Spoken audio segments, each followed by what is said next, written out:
शुरू करते हैं एक न्यू लव स्टोरी। यहाँ पर बिना किसी जान पहचान के मैं अपनी मम्मी के बेस्ट फ्रेंड को प्रेग्नेंट कर दिया। असल में पूरी गलती मेरी नहीं थी।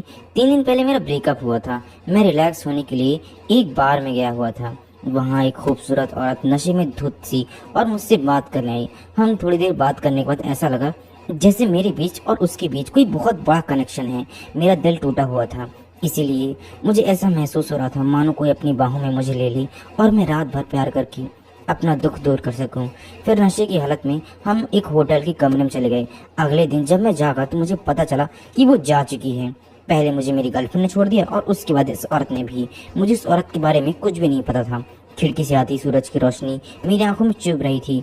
मैं भारी सिर के साथ उठा, बिस्तर पर बैठ गया, चादर पकड़े। ये सारे के सारे निशान देख रहा था। बिस्तर पर पड़े हुए निशान साफ बता रहे थे कि पिछली रात कोई सपना नहीं थी।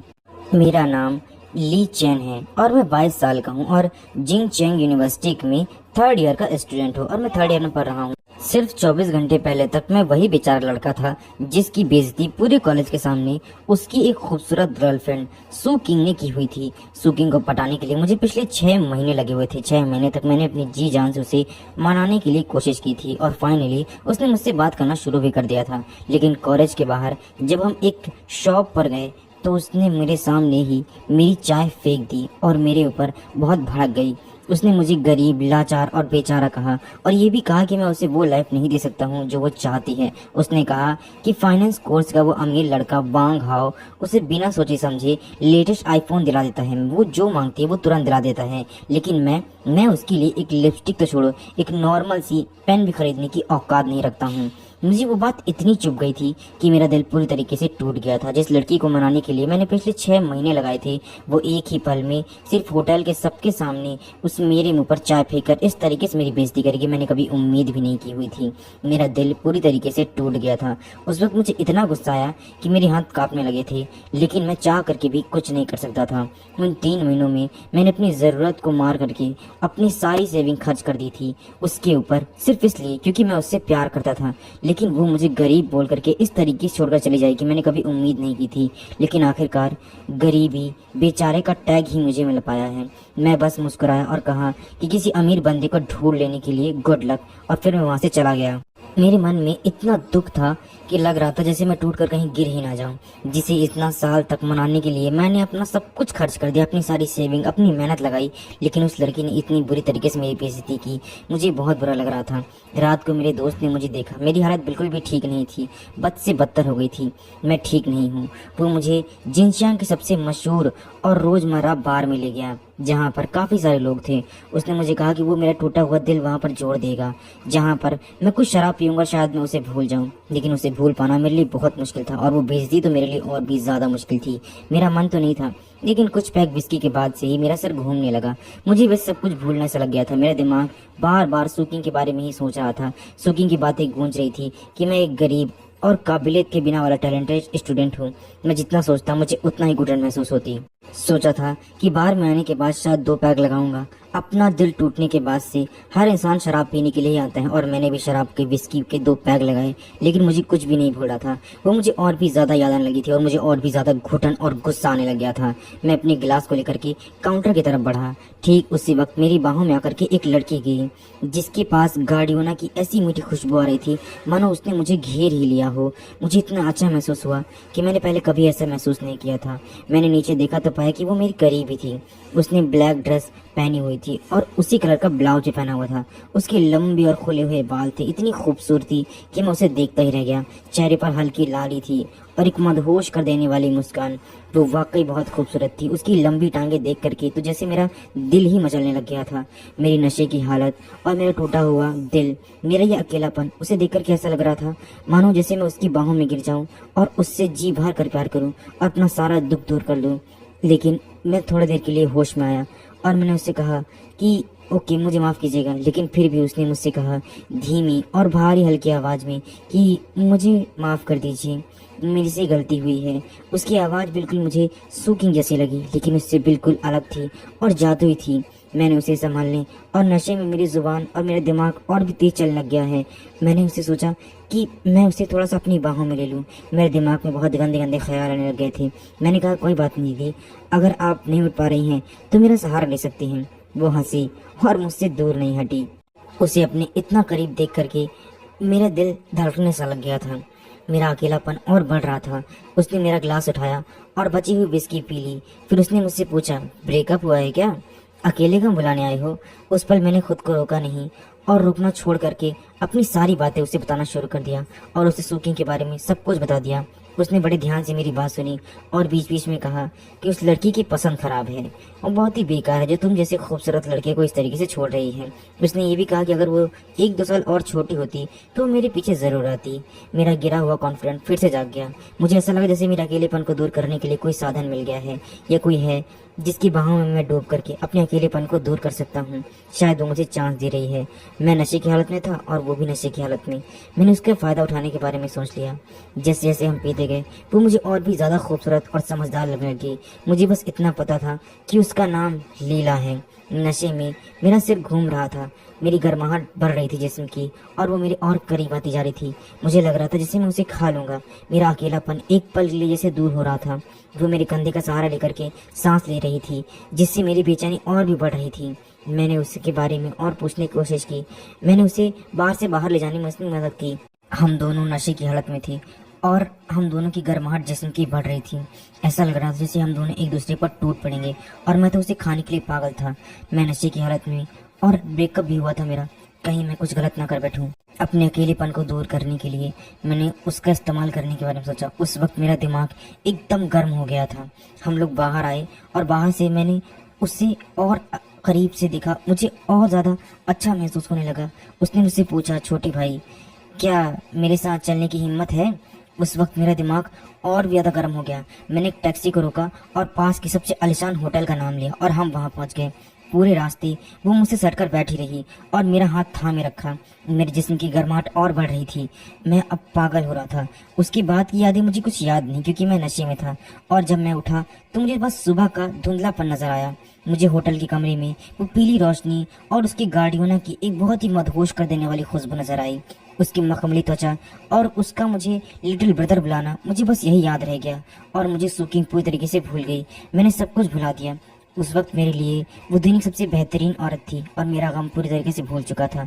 लेकिन जब मैंने उठा तो मैंने देखा कि वो मुझे छोड़कर जा चुकी है। पहले मेरी गर्लफ्रेंड मुझे छोड़कर चली गई और अब ये लड़की भी। मेरा दिल वापस से बैठ गया और मैंने आसपास पूरा कमरा छान मारा, लेकिन सिवाय पानी की बोतल के मुझे कुछ भी नहीं मिला। उसके बालों के काले रंग के रिबन और कुछ भी नहीं। ऐसा लग रहा था जैसे बीती हुई रात बस एक नशा थी। मैंने उस रिबन को सूंघा। उसमें अभी भी गाड़ियों की हल्की खुशबू थी। मुझे समझ नहीं आ रहा था कि मैं क्या महसूस कर रहा हूँ। खालीपन, एक अजीब सी संतुष्टि, एक बेचैनी या फिर से वही अकेलापन जो मुझे पहले महसूस हो रहा था। आखिर वो एक ऐसी रात है जिसे बुलाना मेरे लिए नामुमकिन था। ये मेरा फर्स्ट टाइम था शायद। मैं होटल में जागा, नहाया और कपड़े बदले। फिर उसी रिबन को अपनी जेब में रख करके धीरे से होटल से बाहर निकल गया। मुझे उसकी याद तब भी आई थी। जैसे ही मैं सड़क के किनारे पहुंचा, मेरे हॉस्टल क्लीनर का फोन आया। वो चिल्लाते हुए बोला, चैन कहाँ गायब है भाई? कल रात से तुझे फोन कर रहा हूँ, कितने फोन किए, तूने उठाया तक नहीं। सू किंग उस अमीर लड़के के साथ हॉस्टल के नीचे खड़ी है और तेरा इंतजार कर रही है। बोल रही है कि आज वो सबके सामने तुझे नीचा दिखाएगी। तुझे पता भी है कितना बेकार है, जल्दी आ यहाँ पर। मैं बस मुस्कुराया और मुझे बिल्कुल फर्क नहीं पड़ा। जानते हो क्यों? वो इसलिए क्योंकि अब मुझे उस जैसी घटिया लड़की की कोई जरूरत नहीं है और ना ही अब मुझे उसकी याद आती है। मुझे जो अकेलापन महसूस हो रहा था वो मैंने लिली के साथ ही महसूस कर लिया था। अगर ये कल की बात होती तो शायद मुझे गुस्सा आता, बुरा लगता, लेकिन लिली दीदी के साथ गुजारी हुई वो रात अब मेरे लिए बहुत ज्यादा इंपॉर्टेंट थी। सूकिंग जैसी लड़की मेरे लिए कुछ भी नहीं थी। उसके फीकेपन के सामने लिली दीदी का कोई मुकाबला नहीं था। मैंने सोचा चलो देखते हैं कि क्या होता है, वो मुझे कितना परेशान करती है। इस बार तो मैं उसे दिखाऊंगा। मैंने टैक्सी ली और कॉलेज पहुंच गया। कॉलेज पहुंचते ही मैंने देखा कि सूकिंग वांग हाउ के हाथ में हाथ डाले हुए और हॉस्टल के बाहर खड़ी है। आसपास के स्टूडेंट भी तमाशा देख रहे हैं और मेरी तरफ इशारा कर रहे हैं। मेरे बारे में कानाफूसी होना शुरू हो जाती है और सभी लोग मेरे बारे में बहुत ही बकवास करना शुरू कर देते हैं। जैसे ही सुकिंग ने मुझे देखा वो वांग हाव को हाथ डाल करके जानबूझ के मेरी तरफ बढ़ी ताकि वो मुझे जला सके। उसके चेहरे पर एक घमंड था। वो भारी मुस्कान लिए मेरे साथ आई। ली चेन तो आखिरकार वापस आ ही गया। मुझे लगा मुझे छोड़ने के बाद तो कहीं कोने में बैठ करके रो रहा होगा, शराब पी रहा होगा या फिर मर ही गया होगा।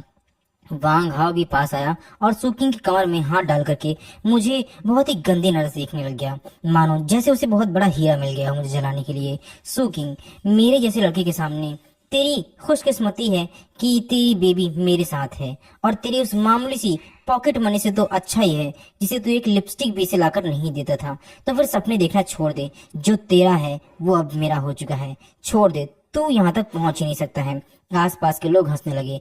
पहले होता तो शायद मैं गुस्से से लाल हो जाता, मुझे बहुत गुस्सा आता, लेकिन अब सुकिंग जैसी लड़की मेरे लिए कोई वैल्यू ही रखती थी। लिली दीदी के सामने उसकी कोई औकात नहीं थी। लेकिन अब मैंने बस अपना कान खुजलाया, सुकिंग की तरफ देखा और मुस्कुराया। सुकिंग, तुझे क्या लगता है कि तूने किसी अमीर खानदान की लड़की को पकड़ लिया है तो तू रातों रात बहुत बड़ी चीज बन गई है? ये तेरी एक बेवकूफी है। ये बेवकूफ तुझे सिर्फ इस्तेमाल करना चाहता है और कुछ भी नहीं। ये सुनने के बाद से सुकिंग का चेहरा गुस्से से तमतमा उठा। ली चेन, तेरी हिम्मत कैसे वैसा बोलने की? अरे कुछ भी नहीं है। मैंने उसकी तरफ देखा, उसकी उस ब्रांडेड ड्रेस को देखा, शायद वांग हाव ने उसे दिलाई हुई थी। मुझे लगा था कि तू कम से कम एक इंसान तो बनेगी, लेकिन तू तो बस एक सजावटी सामान बनना चाहती है। ये तुझे सिर्फ इस्तेमाल करना चाहता है और अपनी सजावट का सामान समझता है। आज ही तेरे लिए कपड़े वगैरह खरीदा है ना, कल तुझे छोड़ करके किसी और को पकड़ लेगा। तुझे सच में ये लगता है कि तेरे लिए सीरियस है, तुझसे प्यार करता है? बकवास। इस जैसा घटिया इंसान तुझसे या किसी और लड़की से कभी प्यार कर ही नहीं सकता है। वांग हाव भड़क गया और मेरी तरफ मुक्का मारने के लिए आगे बढ़ा। अपनी जुबान बंद कर बेवकूफ, क्या तू मार करना चाहता है? मैं आज तुझे मारकर मार डालूंगा। मैं वहीं पर चुपचाप खड़े ये सब कुछ देख रहा था और एक कदम आगे बढ़ाया। मैंने ऊपर की ओर सिक्योरिटी कैमरे की तरफ इशारा किया और मुस्कुराते हुए कहा, हाँ भाई आप मारना, जरा देखते हैं कि तू मुझे कितना मार पाता है। स्कूल कैमरे में सब कुछ रिकॉर्ड हो रहा है। अगर तूने मुझे थोड़ा सा छुआ भी ना तो जमीन पर तू लेटा हुआ नजर आएगा, और मैं यहाँ जानबूझ करके तुझसे पिट करके अपने आप को एक मजबूर और लाचार दिखाऊंगा, और उसके बाद से तेरी जो इमेज है ना वो पूरी तरीके से बर्बाद हो जाएगी। वैसे भी मेरे पास खाने के लिए तो कुछ है नहीं, और तेरे पास बहुत पैसा है, तेरी एक रिस्पेक्ट और रेपुटेशन है, लेकिन जब ये पूरे स्टूडेंट में सभी लोग देखेंगे तो तेरी रिस्पेक्ट पूरी तरीके से कचरा हो जाएगी। अब देखते हैं कि तुझे कॉलेज बचाएगा या फिर मुझ जैसे का स्टूडेंट को। वांग हाव का मक्का वहीं पे हवा में रुक गया। उसका चेहरा एकदम सन्न रह गया, क्योंकि मैं जो कुछ बोल रहा था वो सच था। उसका चेहरा शर्म से लाल हो गया। वो आगे नहीं बढ़ पा रहा था और ना ही पीछे हट पा रहा था। आसपास के लोगों की हंसी नहीं रुक रही थी। अब उसकी तरफ मुड़ गया और मैं आगे जाने लगा। उसके दांत पीसते हुए वो मुझे गरीब, बेचारा और लाचार कह करके आगे जाने की हिम्मत करने लगा। कुछ कहने की हिम्मत ही नहीं जुटा पाया। मैंने फिर सुकिंग तरफ देखा। उसका चेहरा कभी लाल तो कभी पीला पड़ रहा था। मैंने कहा, और सुनो, ये मत सोचना कि तुझे छोड़ने के बाद मेरी हालत खराब हो गई है। सच कहूँ तो कल रात जिससे मैं मिला था ना, वो तुझसे 100 गुना ज्यादा खूबसूरत थी, 100 गुना ज्यादा अच्छी थी। तेरी तो कोई औकात नहीं है उसके सामने। तू जानती क्या है अपने बारे में, और तुझे तो मैं पूरी तरीके से उसके साथ रात बिताने के बाद बिल्कुल भूल ही चुका हूँ। तेरे मुकाबले वो कहीं ज्यादा बेहतर है। मुझे तुझमें अब कोई दिलचस्पी नहीं है। तू एक बस फीकी सी लड़की है। तेरा शुक्रिया जो तूने उस दिन मुझे छोड़ दिया। अगर तू नहीं छोड़ती ना तो शायद मैं उस औरत से कभी मिल ही नहीं पाता। ये सुनते ही सुकिंग का चेहरा बिल्कुल उतर गया। वो चिल्लाई, लिंचन, तुम्हें शर्म आती है? तुम क्या बकवास कर रहे हो? मैंने अपना हाथ हिलाकर उसे अनसुना कर दिया और कहा, चलो हटाओ इसे सामान के हटा को। हालांकि मैं उसके लिए थोड़ा सा गुस्सा जरूर था, लेकिन अब मुझे फर्क नहीं पड़ता है। हॉस्टल की तरफ चल दिया। मेरे पीछे सुकिंग और वांग हाव गुस्से में अपने पैर पटकते रह गए। हॉस्टल पहुंचते ही मेरे दोस्तों ने मुझे घेर लिया और मेरी तारीफ करने लगे। लीडर तो मुझसे इतना खुश हो चुके थे कि उसने मेरे कंधे पर हाथ रखा और कहा कि क्या बात है भाई, तूने इस घमंडी लड़की को और उस वांग हाव को क्या सबक सिखाया है? उस जैसे घटिया इंसान के साथ यही होना चाहिए। वैसे एक बात बता, एक रात तू बाहर क्या रहा, तो एकदम बदल गया। सच में कोई खूबसूरत लड़की मिली है या अभी समय जलाने के लिए ऐसा बोल रहा है? मैंने मुस्कुराकर अपनी जेब से वो ब्लैक रिबन निकाला और मेज पर रख दिया। मैं कभी बिना बात के तारीफ नहीं करता अपनी। मैंने उसके साथ रात गुजारी, वो बहुत खूबसूरत थी, और अपना सारा गम उसके ऊपर उड़ेल दिया और उसकी छाती से लग करके ऐसा सोया मानो जिंदगी में पहली बार सोया हूँ। वहां पर बैठे सभी लोग उस रिबन को देखने लगे और ऐसे देख रहे थे जैसे उन्हें अपनी आंखों पर यकीन ही नहीं हो रहा था। वो बस एक साथ पूछने लगे कि आखिर ये हुआ क्या, वो कौन थी, कैसे दिखती थी? मेरे पास इतने सारे सवालों के जवाब ही नहीं थे। मैं इतना जल्दी जवाब दे ही नहीं पा रहा था। मैं बस इतना जानता था कि वो बहुत खूबसूरत थी। मैंने बस इतना कहा कि मैं उससे बस मिला था और वो बस इत्तेफाक था। मैं नशे की हालत में था और वो भी नशे की हालत में थी। मैं अपना गम भुलाना चाहता था और उसने मेरी थोड़ी सी मदद कर दी, बस, और कुछ भी नहीं। सच तो ये था कि मैं सचमुच में उसके बारे में कुछ भी नहीं जानता था। अगले दिन तक तो मैं बस उस रिबन को अपनी जेब में रह करके उसकी खुशबू को महसूस करता रहा। लिली दीदी की यादों में खोया रहता था। वो मेरी जिंदगी का सबसे अच्छा एहसास था। एक ठंडी हवा के झोंके की तरह आई थी और फिर उसके बाद चली गई, जिसने मेरे दिल में एकदम मुझे झंझोर कर रख दिया, और अब मेरे दिल में बस उसी की याद रह गई है। कई दिन बीत गए। मैं उस रात वाली बात को पूरी तरीके से भूल चुका था। वो मेरे लिए बस एक एडवेंचर की तरह था जो आया और चला गया। मैंने उसे अपने दिल में दफन कर चुका था। तभी अचानक मेरी मम्मी का फोन आया। मेरी मम्मी का नाम झांग लैन है। एकदम बिंदास और एनर्जेटिक रहने वाली लेडी। वो मुझे बहुत ज्यादा पसंद है। जिनजियांग में उनका एक छोटा सा रेस्टोरेंट है। हमारी लाइफ में हम बहुत अमीर तो नहीं है, लेकिन हमारी जिंदगी में काफी खुशियां हैं। मैं हमेशा उनकी बात मानता हूँ। फोन उठाते ही मम्मी ने तेज आवाज में गुस्से से कहा, चैन चैन, इस वीकेंड पर तुम्हें घर आना ही होगा। समझ में आया? तुम घर आ रहे हो या फिर नहीं आ रहे हो?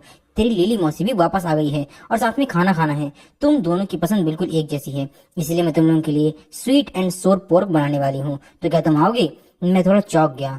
मुझे ऐसा लगा जैसे लिली मौसी कहीं वो लिली दीदी तो नहीं है।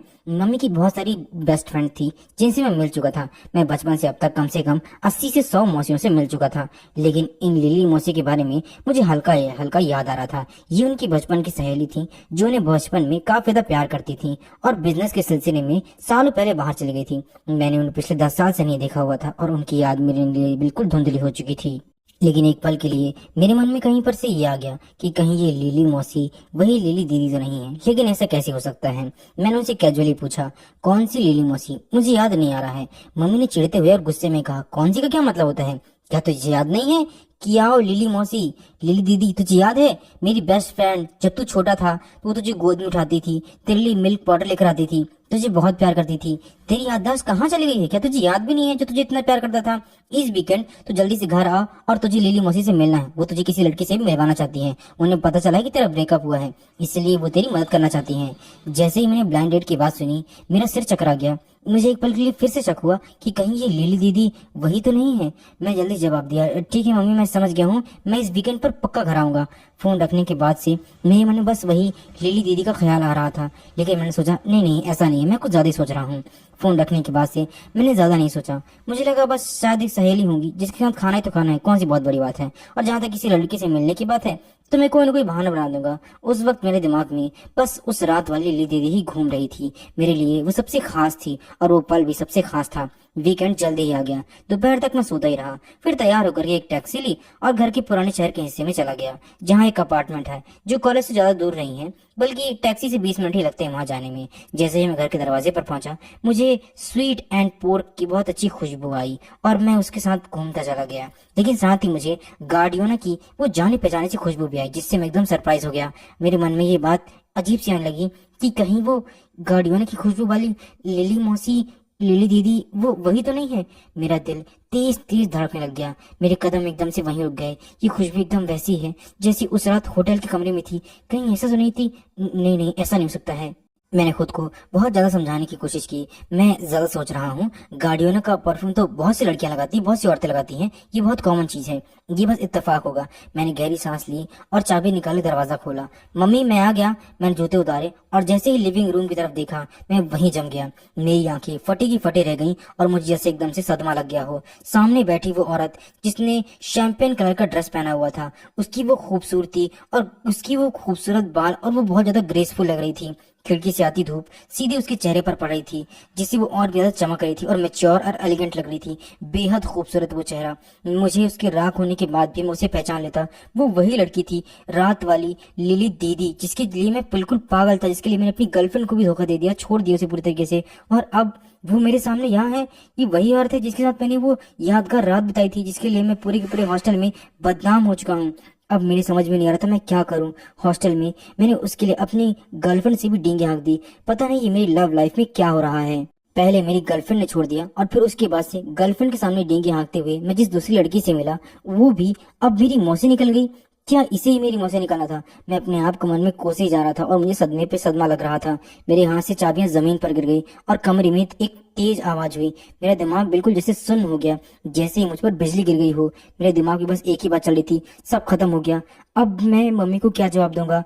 मम्मी की बेस्ट फ्रेंड के साथ मैंने वो सब कुछ किया और वो मेरी मौसी हैं? ये नहीं हो सकता है। ये वही औरत है जिसने मुझे बचपन में गोद में खिलाया हुआ था और फिर उसके रात से वो मुझे उस रात अपने बाहों में भी खिला रही थी। ये कैसे हो सकता है? जिस मौसी के लिए मुझे मौसी शब्द का इस्तेमाल करना था, वो होटल वाली औरत निकली। ऐसा नहीं होना चाहिए था। उन्होंने आवाज सुनी और मेरी तरफ देखा। जैसे ही उन्होंने मेरी तरफ आंखों में आंखें मिलाई, उनका चेहरा भी एकदम सन्न पड़ गया।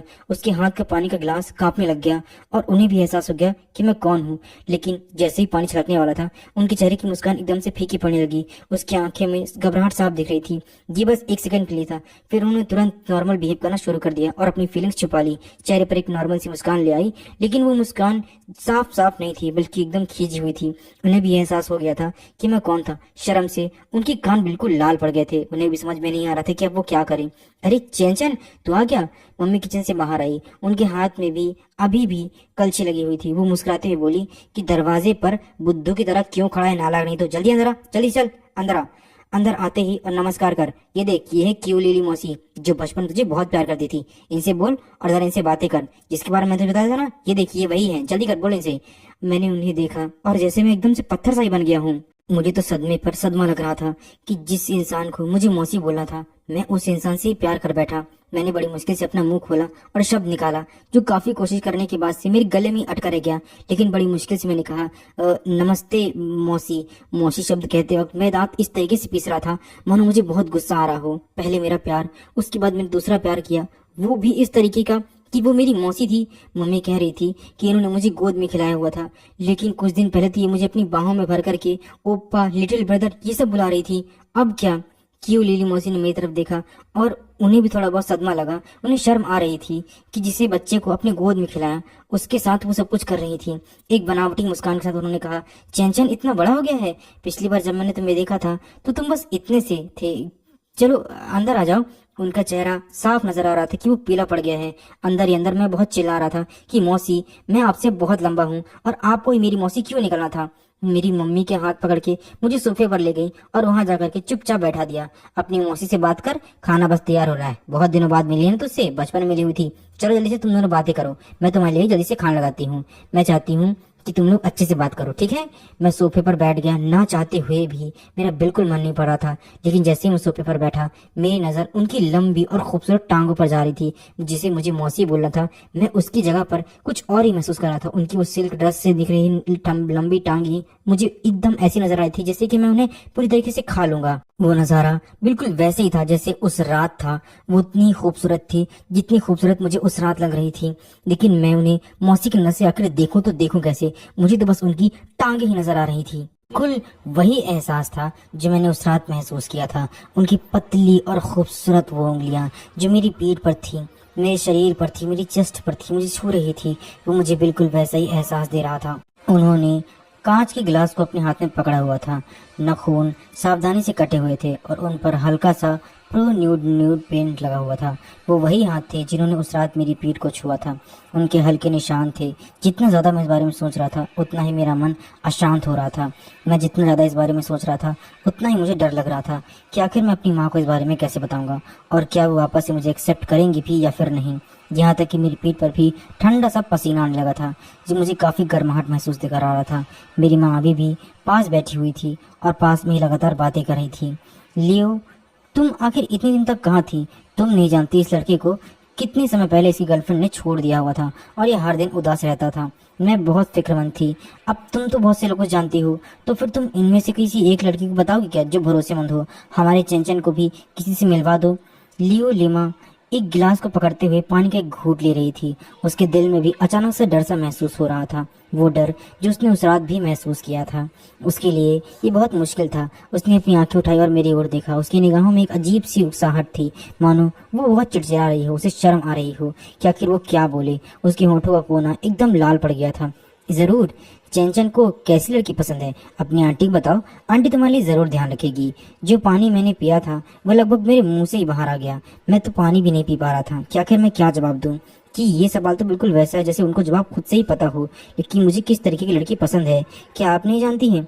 मैंने अपना गला साफ किया और अपने अंदर की बेचैनी को अपने काबू में किया। मेरी गर्माहट बढ़ रही थी उन्हें देख करके, उनकी लंबी टांगों को देख करके। मेरे समझ नहीं आ रहा था कि मैं क्या जवाब दूं कि मुझे वही पसंद है, कोई और लड़की नहीं। मेरा दिमाग थोड़ा रुक सा गया। मेरे शरारती अंदाज में कहा कि मुझे वैसी लड़कियां पसंद हैं। मैंने उनकी ओर देखा और धीरे से कहा कि मुझे बहुत ज्यादा शरारत नहीं है, लेकिन मुझे बस आंटी क्यों जैसी लड़की पसंद है, जो समझदार हो, खूबसूरत हो, शालीन हो, उदार हो। जो लोगों को बहुत अच्छी तरीके से समझती हो। जैसे ही मैंने कहा, ये सारी बातें सुनने के बाद से दोनों ही सन्न रह गई। मेरी माँ और कियोलेमा का चेहरा अचानक से एकदम से लाल पड़ गया। वो चेहरे से लेकर के कान तक उनके हाथ से गिलास भी छूट ही गया था लगभग। मेरी माँ ने एक पल हैरान होकर कहा और फिर हंसते हुए मुझे एक थप्पड़ मारते हुए कहा कि तुम्हें शर्म नहीं आती है? बदतमीज कहीं कि तुम लड़के भी ना, तुम लोगों को बिल्कुल शर्म नहीं आती है कि कौन तुमसे बड़ा और तुम क्या बकवास कर रहे हो। अपनी आंटी के साथ कोई ऐसे मजाक करता है क्या? वो तुम्हारी मजाक के लायक है? अब चुप हो जाओ। मैं हल्का सा हंसा और जल्दी से बोला, माँ मैं तो बस मजाक कर रहा था। आंटी क्यों? क्या आपने दिल पर ले लिया है? प्लीज इसे दिल पर मत लीजिएगा। मुझे लगता है कि आप अब तक की देखी गई मेरी सबसे एलिगेंट लेडी हैं, जो बहुत ज्यादा खूबसूरत है। कियोलेमा की गहरी सांस ली और बहुत कोशिश के बाद अपनी भावनाओं को शांत करते हुए बोला कि नहीं, ऐसा कुछ भी नहीं है। उसने मुझे एक सख्त निगाहों से देखा, जैसे कि वो चिढ़ रही हो और मुझे बोल रही हो कि दोबारा अगर तुमने ऐसा किया तो मैं तुम्हारी जान ले लूंगी। उससे बहुत शर्म आ रही थी, चिड़चिड़ाहट हो रही थी कि उसने उस रात ऐसी गलती कैसे की, और वो चाह करके भी कुछ बता भी नहीं पा रही थी। और उसने एक ऐसी मुस्कान से भी मुझे कहा कि मानो जैसे उसने मुझे गुस्से में ही सब कुछ कह दिया हो, जिसने मुझे समझना बहुत मुश्किल था। उसने गिलास मेज पर रखा, मेरी माँ की ओर देखा और मुस्कुराई। ठीक है, तो लड़का मजाक कर रहा है। चिंचन काफी बातें करने वाला है। अंदर ही अंदर मैं काफी ज्यादा खुश हो रहा था इस बातों से। बातों वाली आंटी, उस रात आपने ऐसा नहीं कहा था कि जब आपने कहा था कि मेरी ऊँट काफी ज्यादा मीठे हैं, तब आप काफी ज्यादा ईमानदार लग रही थी अभी से? अब ये बात सुनने के बाद से वो और भी ज्यादा सरप्राइज हो गई। जल्दी मेरी माँ ने खाना खत्म किया एंड स्वीट एंड पोर्क पूरी तरीके से खत्म हो चुका था। पूरी मेज भरी हुई थी। मेरी माँ कियोलेमा को मेज पर बैठे हुए उसने बुलाया और कहा कि अच्छा बताओ तुम्हारा काम कैसा चल रहा है। ऐसे लगातार खाना परोसती रही और उसे बोलती थोड़ा और खाओ, थोड़ा और खाओ। इसी दौरान वह सालों पुरानी बातें करती रही। तभी मुझे पता चला कि कियोलेमा अभी देश वापस नहीं आई, बल्कि पिछले 6 महीने से ही वो जिंगशांग में रह रही है। उसने एक कल्चरल मीडिया कंपनी खोली हुई है और वो बहुत अच्छा कर रही है। अब वह एक असली बिजनेस वुमन बन चुकी है, जिसके पास अच्छी खासी प्रॉपर्टी भी है। लेकिन इन 6 महीनों में वो अपनी कंपनी में इतना ज्यादा बिजी थी अपने काम में कि वो मेरी माँ से मिलने ही नहीं आ पाई, क्योंकि उसके पास टाइम ही नहीं हो रहा था। मैं हैरान रह गया था। तो न केवल मैं अपनी बेस्ट फ्रेंड की माँ के साथ ये सब कुछ कर बैठा हूँ, बल्कि मैंने एक अमीर महिला के साथ ये सब कुछ किया हुआ है। मेज पर मेरी माँ पानी को जोर देते हुए कह रही थी कि जरा थोड़ा सा और पियो, और उन्होंने कियोलेमा के रेड वाइन का एक गिलास लिया और मेरे लिए भी एक गिलास लेकर के आई। एक एक घूंट करके उसने पिया। उसकी नजरें बचाते हुए वो बार बार मेरी ओर भी देख रही थी। ऐसा लग रहा था जैसे कि वो मुझे भाव दे रही हो, और मैं तो जैसे तैयार बैठा हुआ था। जिनकी मिली जुली भावनाएं थी। मेरी माँ के पास होने का फायदा उठाते हुए मेरी हिम्मत ही बढ़ गई और मैंने उसे थोड़ा सा उकसाना शुरू किया ताकि शायद कुछ मौका मिल सके।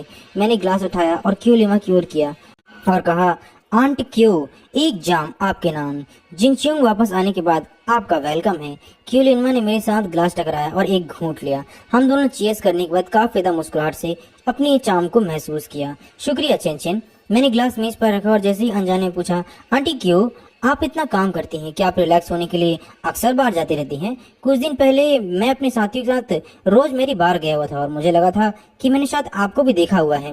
मुझे लगा कि मैंने आपके जैसा कोई वहां पे देखा है। मुझे लगा शायद मैंने गलत महसूस किया होगा। क्या वो आप ही थी या कोई? जैसे ही ये बात निकली उसने चॉपस्टिक को पकड़ा हुआ था और चॉपस्टिक से ही उसका हाथ एकदम से कांपने लग गया। कियोलेमा ने मुझे एक ही गुस्से में कहा कि क्या? चॉपस्टिक लगभग उसके हाथ से गिर ही गया था। उसका चेहरा एकदम से पीला पड़ गया। उसने आंखें उठाई और मुझे जोर से देखा। उसकी निगाहें जैसे वार्निंग दे रही हूँ कि ये गलती मत करना। मेरी माँ को कुछ भी गलत नहीं लग रहा था, जैसे उनके लिए बहुत ही नॉर्मल बात हो, क्योंकि उन्हें कुछ पता ही नहीं था।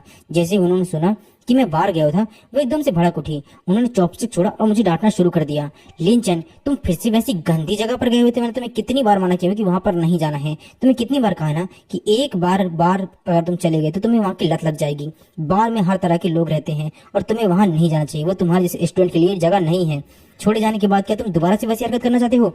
मैंने मुस्कुराते हुए माफी मांगी। माँ, गलती हुई है। मैं बस एक बार गया था अपने साथियों के साथ, अब मैं दोबारा नहीं जाऊंगा। वैसे भी मैंने बस थोड़ा सा उदासी की वजह से वहां पर गया हुआ था।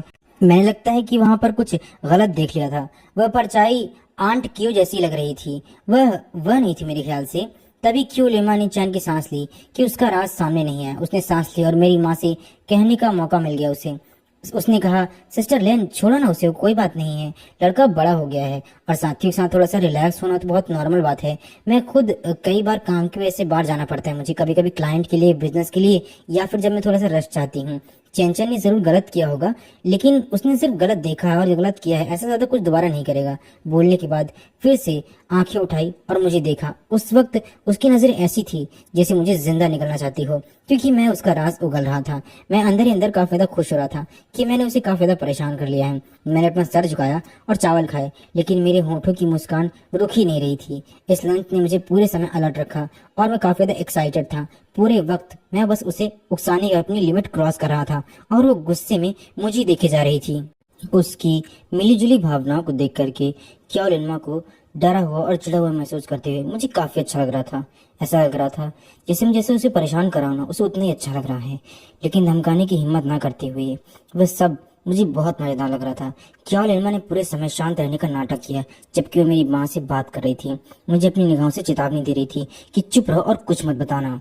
खाना खाते टाइम पे खाने के अंत में उसने लगभग कुछ भी नहीं खाया हुआ था, लेकिन कॉफी जरूर पी ली थी। उसके गाल पूरे समय फूले हुए थे और एकदम गुलाबी लग रहे थे। उसने मुझे काफी ज्यादा प्रभावित किया। आखिरकार खाना खत्म करने के बाद मेरी माँ बर्तन समेटने गई। क्याओलिनमा खड़ी हुई और बोली कि वो जा रही है। मेरी माँ ने जल्दी से उसका हाथ पकड़ा और कहा, तुमने बहुत पी ली है, तुम ड्राइव नहीं कर सकते इस हालत में। अगर ऐसा हुआ तो बहुत बड़ी दिक्कत हो जाएगी। वैसे भी चैन को लाइसेंस मिल गया है, इस टाइम पे वो तुम्हें छोड़ने जाएगा। उसने तुम्हें घर छोड़ने दिया, ठीक है? और हाँ, आंटी चैन को घर सुरक्षित पहुंचाकर ही वापस आना। मेरा दिल तो खुशी से झूम उठा, क्योंकि मैं तो चाहता ही था कि मुझे उनके लिए एक मौका मिल जाए और थोड़ा सा मैं और करीब आ जाऊं। मैंने तुरंत से रिलाया कि हाँ हाँ बिल्कुल, मैं ये मिशन पक्का पूरा करूंगा। क्याओलिनमा ने मना करने के लिए मुंह खोला ही था कि मेरी माँ ने तुरंत बोल दिया, नहीं, कुछ भी नहीं। मेरी माँ ने उसे मौका ही नहीं दिया। उस दरवाजे पर धकेलते हुए कहा, ये तय है, मुझे तुम्हें अकेले जाने नहीं देना, क्योंकि मैं तुम्हें अकेले जाने नहीं दे सकती। मुझे शांति नहीं मिलेगी तुम्हारी ये हालत में। अगर कोई एक्सीडेंट हो गया, कुछ हो गया तो वैसे भी चैन चैन को तुम्हें ले जाने दो, इससे उसे कुछ सीखने को भी मौका मिलेगा। देखो तुम कितनी कम उम्र में इतनी बड़ी बॉस बन गई, और ये कुछ भी नहीं करता है। थोड़ा बहुत इसे सिखाओ, तुम इसके ज्ञान के दायरे को भी थोड़ा सा बढ़ा सकती हो। क्याओलिनमा के पास कोई चारा नहीं था, उसे मानना पड़ा। मैंने कार की चाबी ली और क्याओलिनमा के पीछे पीछे चल दिया।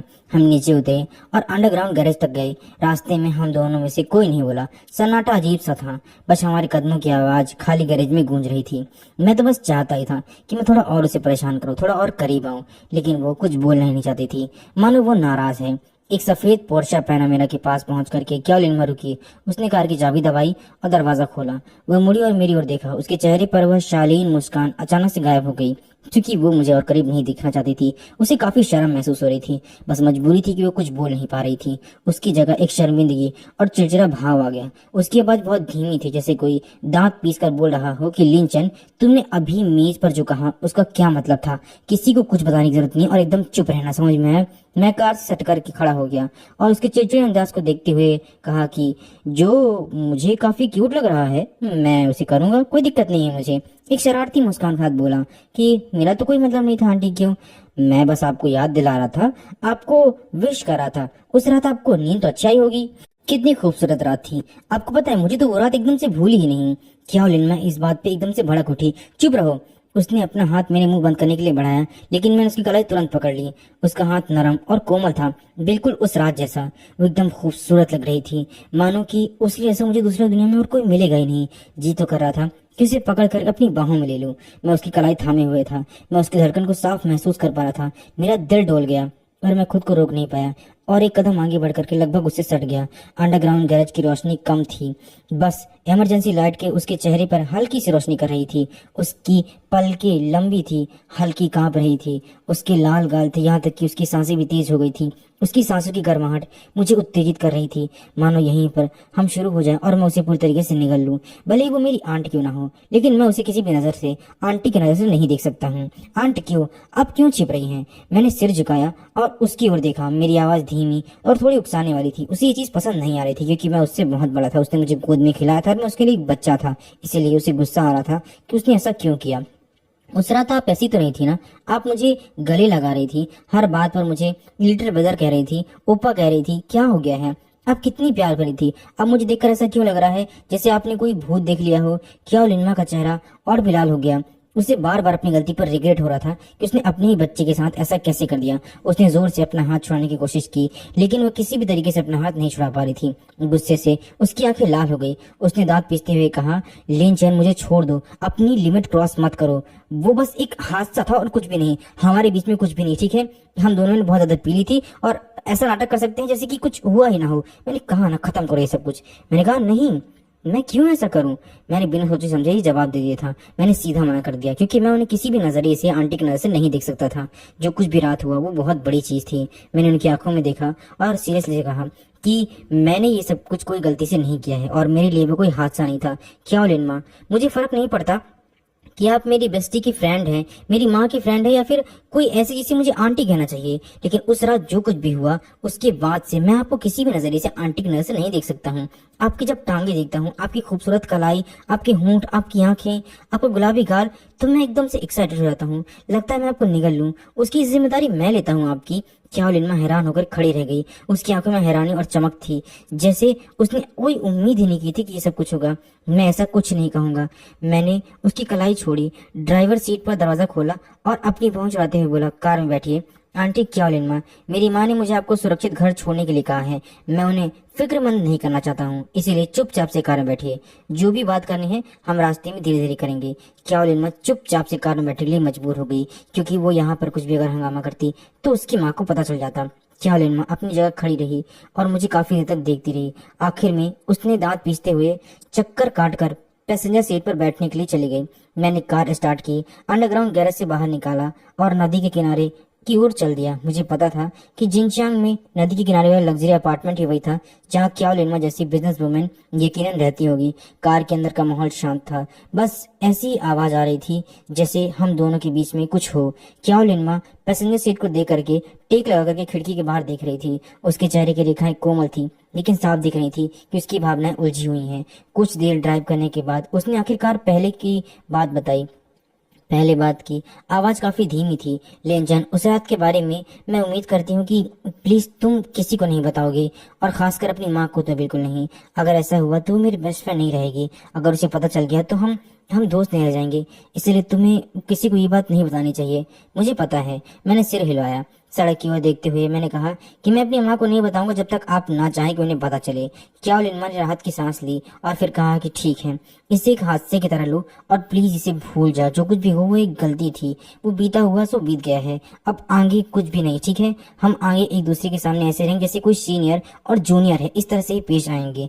मैंने सिर घुमाया और कहा बिल्कुल नहीं। उसकी ओर देखा और मुस्कुराते हुए बोला, आंट क्यों? आपको लगता है कि ये मुमकिन होगा? उस रात जो हमारे बीच हुआ ये बहुत बड़ी चीज थी। हमारे बीच जो कुछ भी हुआ उसके बाद आप कैसे चाहती हैं कि मैं आपको एक साधारण आंटी की तरह देखूं?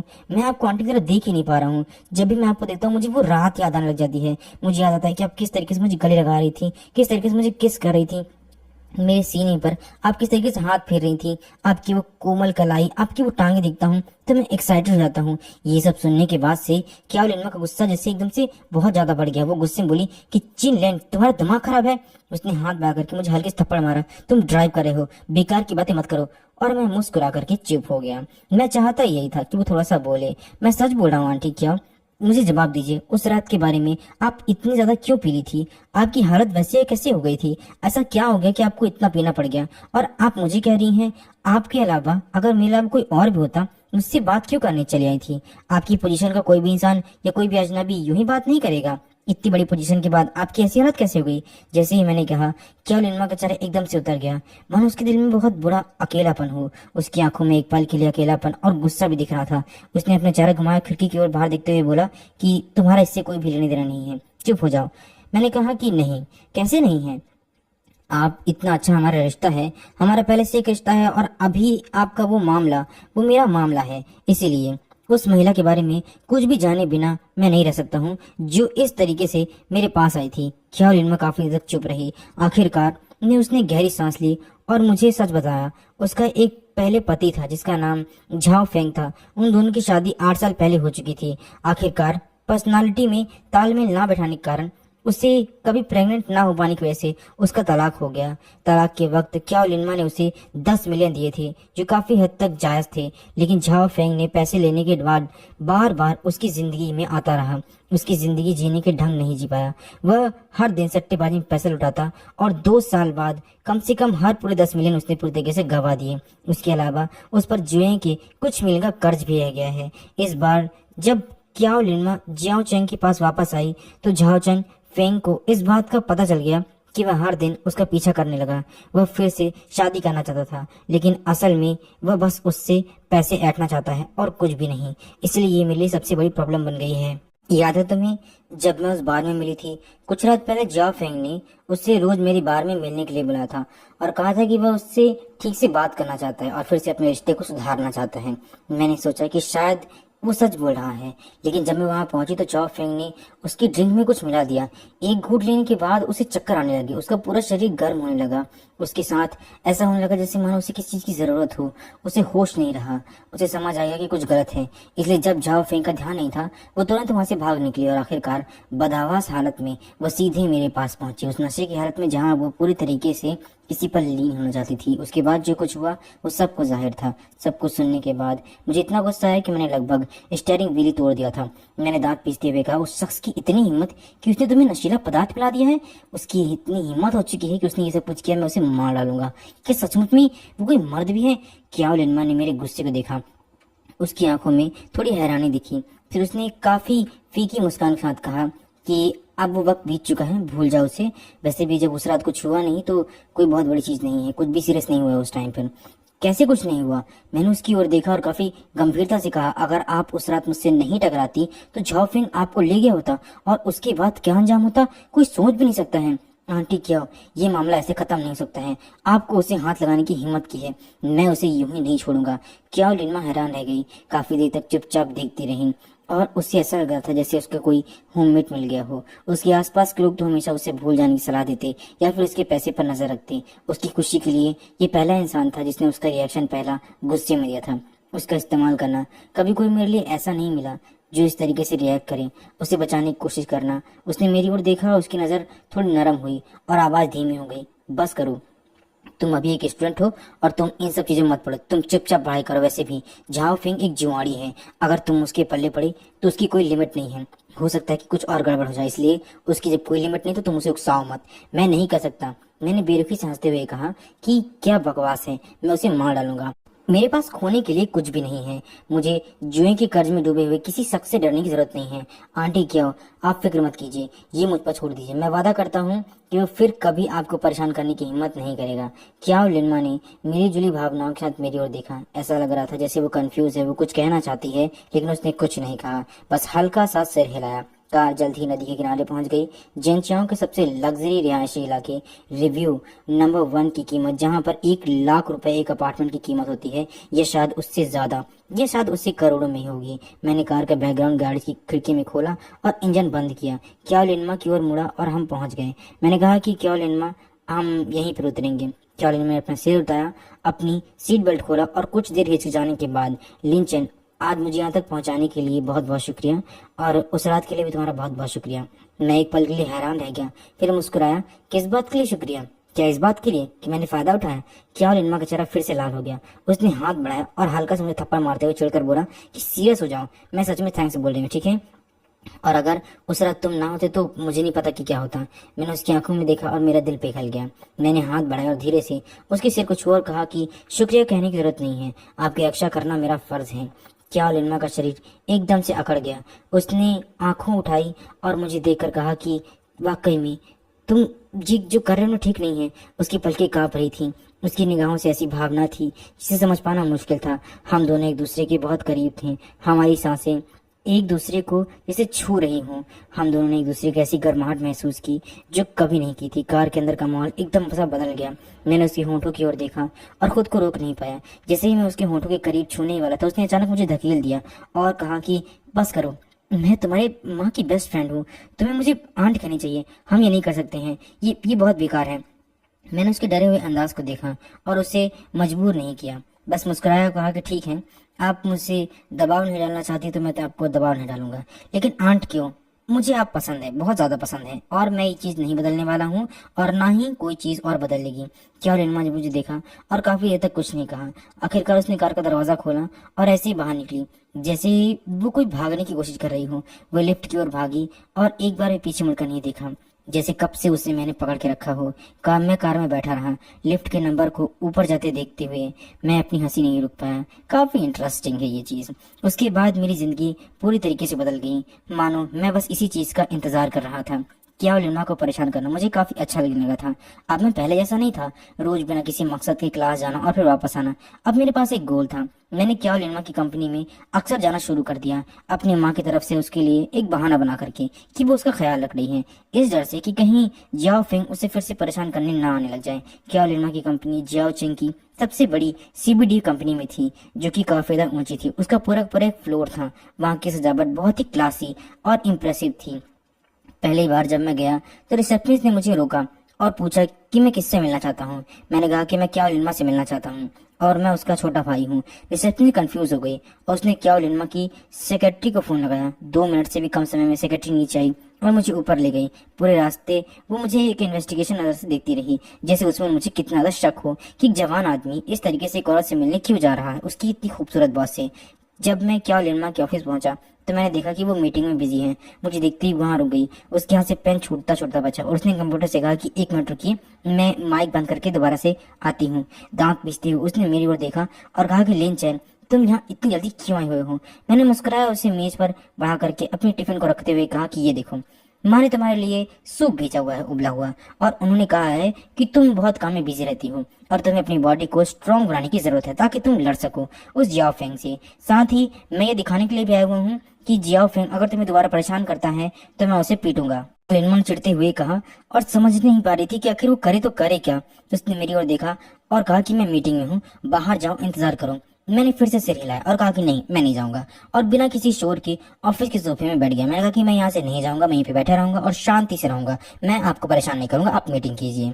और मीटिंग खत्म करने के लिए मैं काफी हद तक शांत बैठा रहा, शांति से इंतजार किया। उसकी मीटिंग आधे घंटे से ज्यादा टाइम तक चली। खत्म होने के बाद कर्मचारी डॉक्यूमेंट देने के लिए आया। मुझे सोफे पर बैठा देख सब के सब छुप करके देख रहे थे और काफी एक्साइटेड थे कि आखिर हो क्या रहा है। उसकी इतनी खूबसूरत बॉस के बाहर एक ऐसा नौजवान यहाँ पर क्या कर रहा है।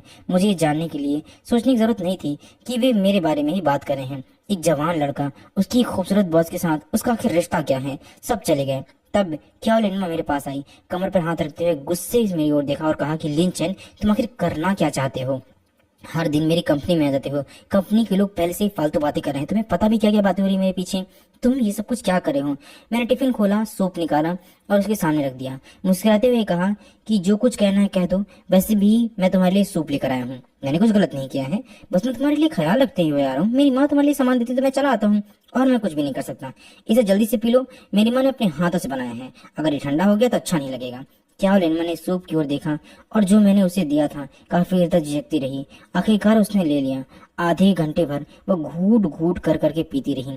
सूप पीते हुए वो काफी ज्यादा सौम्य लग रही थी। उसकी लंबी पलकें झुकी हुई थी, आंखों की इमोशन छुपे हुए थे। मैं उसके सामने बैठ गया और बस देखता रहा। जितना ज्यादा मैं उसे देखता उतना ज्यादा मुझे वो चार्मिंग लगती। उस दिन के बाद मैं रोज उसकी कंपनी में जाने लगा।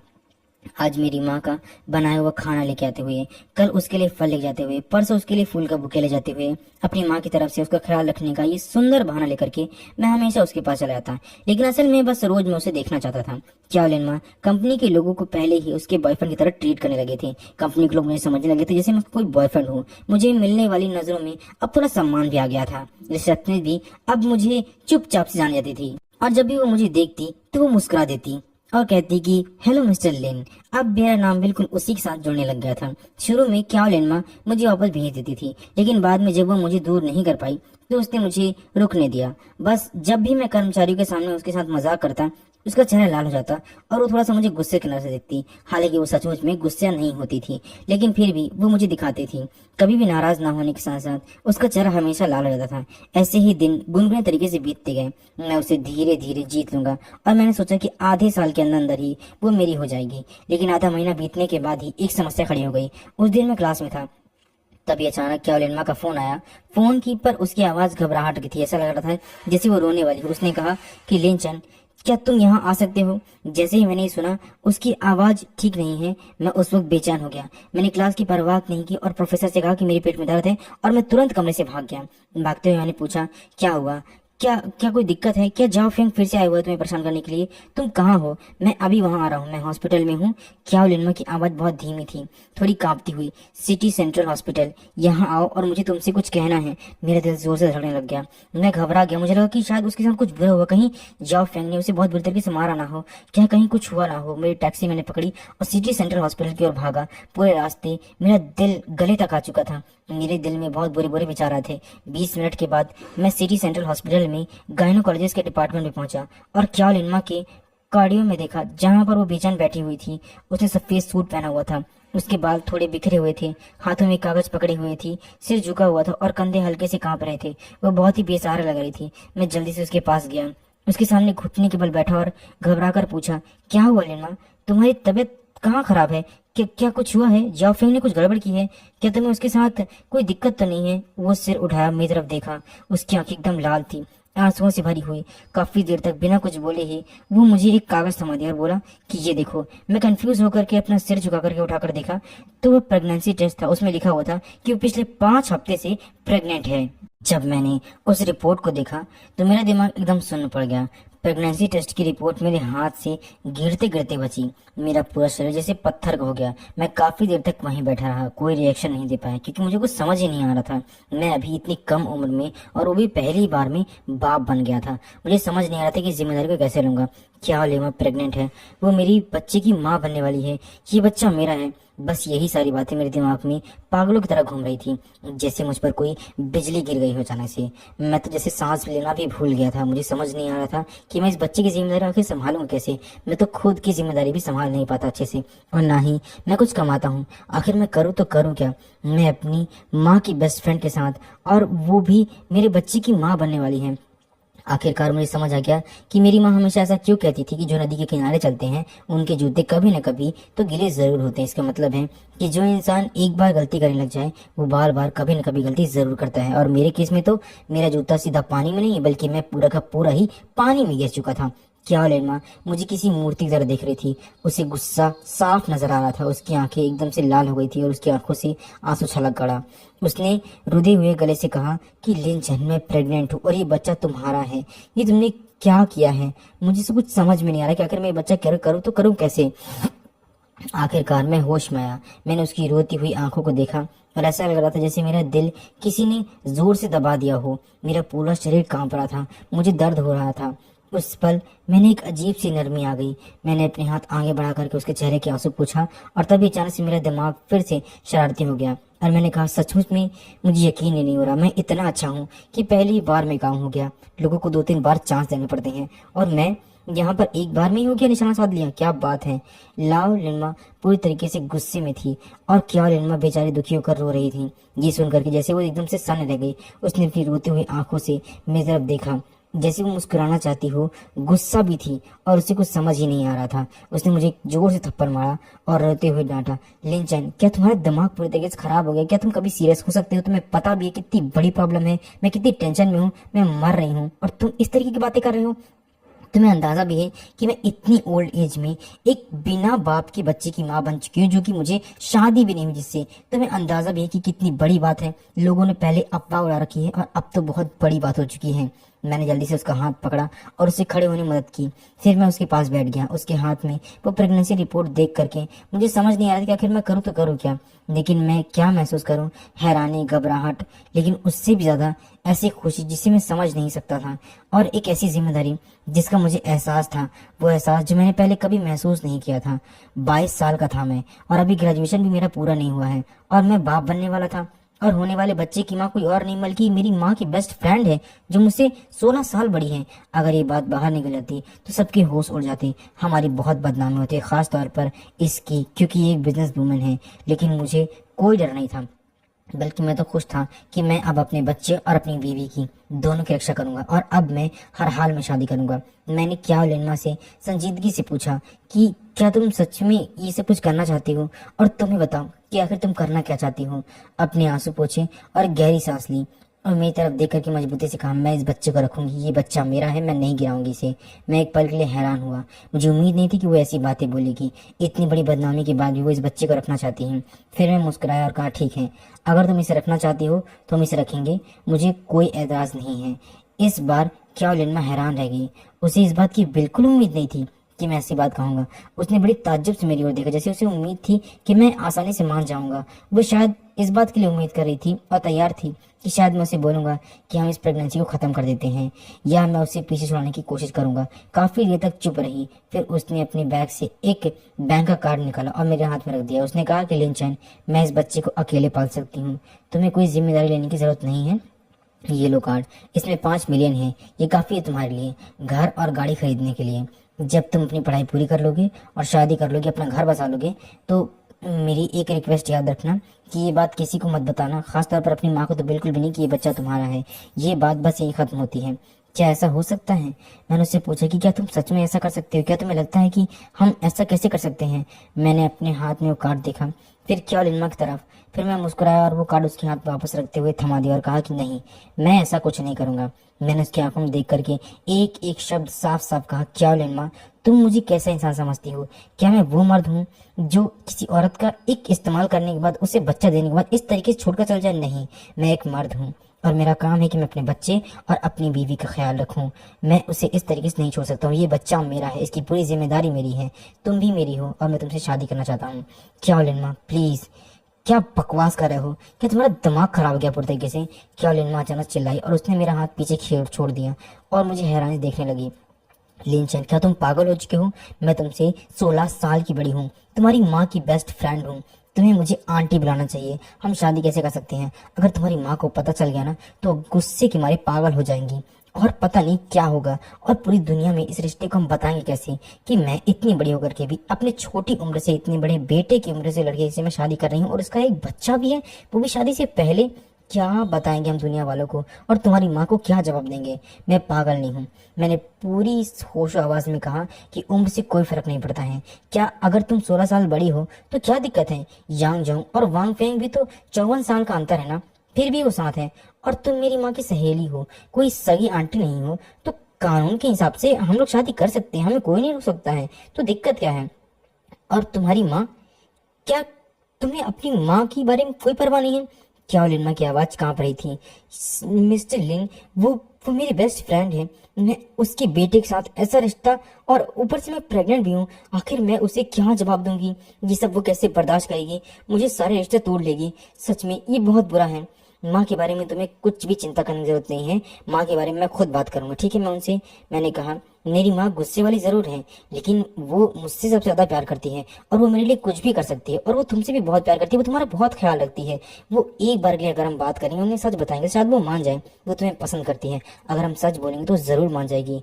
अगर वो मान जाएगी तो तभी मैं ये सब कुछ करूंगा, ठीक है? मैं तुम्हारा हाथ नहीं छोड़ूंगा अगर वो नहीं भी मानी तो, और इस बच्चे का हर हाल में ख्याल रखूंगा।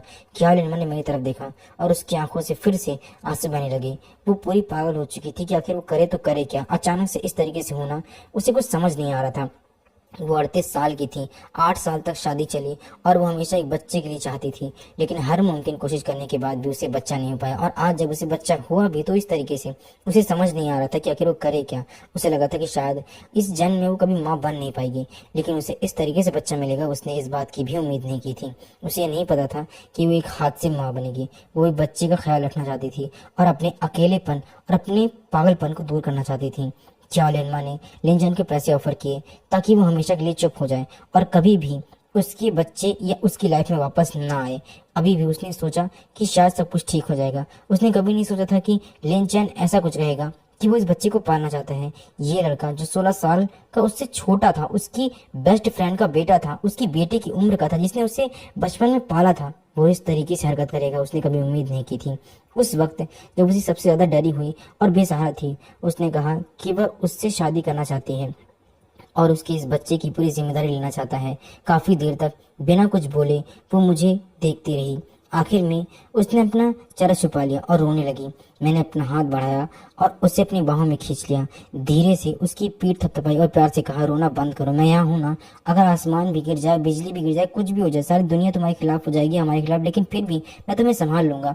तुम मेरी जिम्मेदारी हो। मैं तुम्हारी और तुम्हारे बच्चे की रक्षा करूंगा।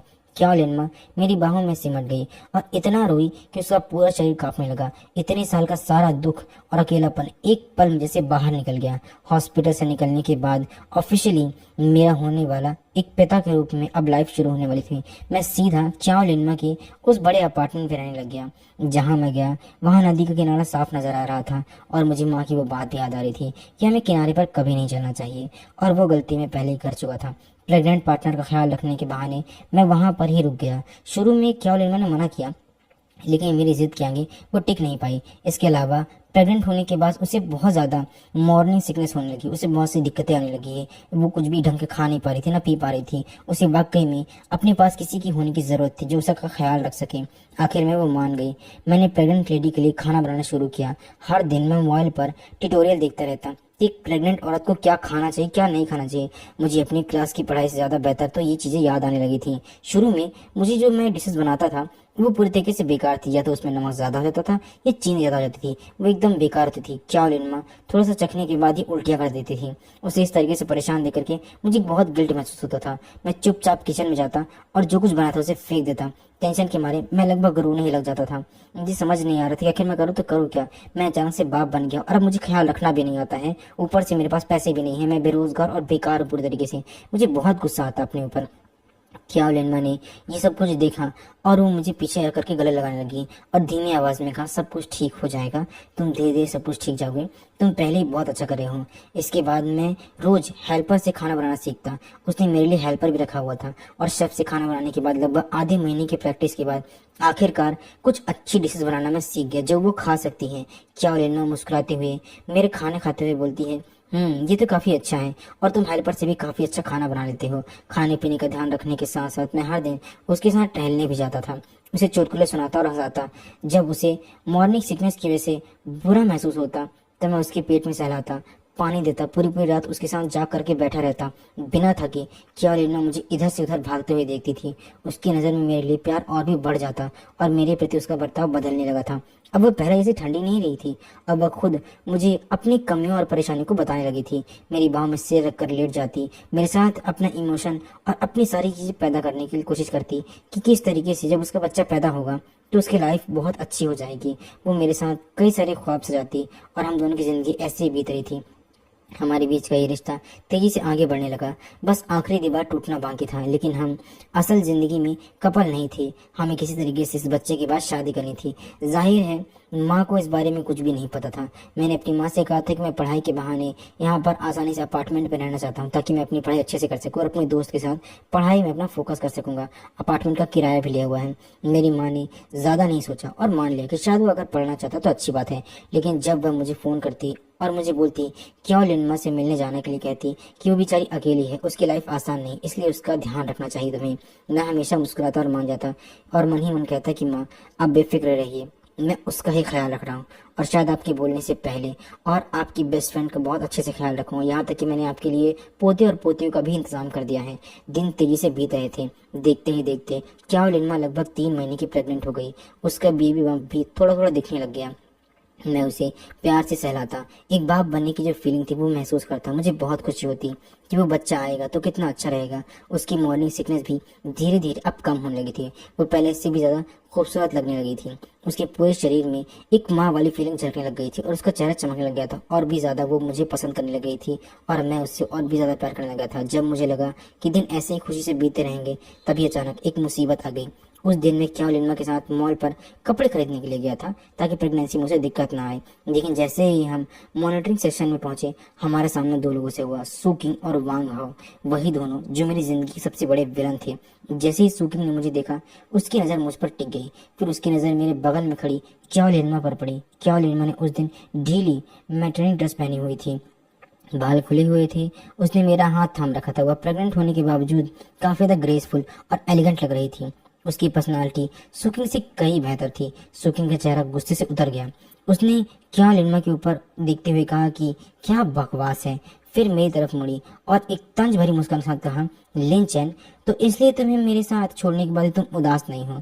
तुमने अपने खर्चे उठाने के लिए एक अमीर औरत को भी ढूंढ लिया? मुझे सचमुच में उम्मीद नहीं थी कि तुम दूसरों के पैसों पर पलने वाले इंसान निकलोगे। तुम मर्द के नाम पर कलंक हो। वांग हाओ भी पास आया, सुकिंग की कमर पर हाथ डाला और मुझे नफरत से देखते हुए कहा कि लड़के दूसरों का बोझ उठाते हैं, लेकिन तुम दुनिया कैसे लड़के हो जो एक औरत के पल्ले पर पड़ रहे हो?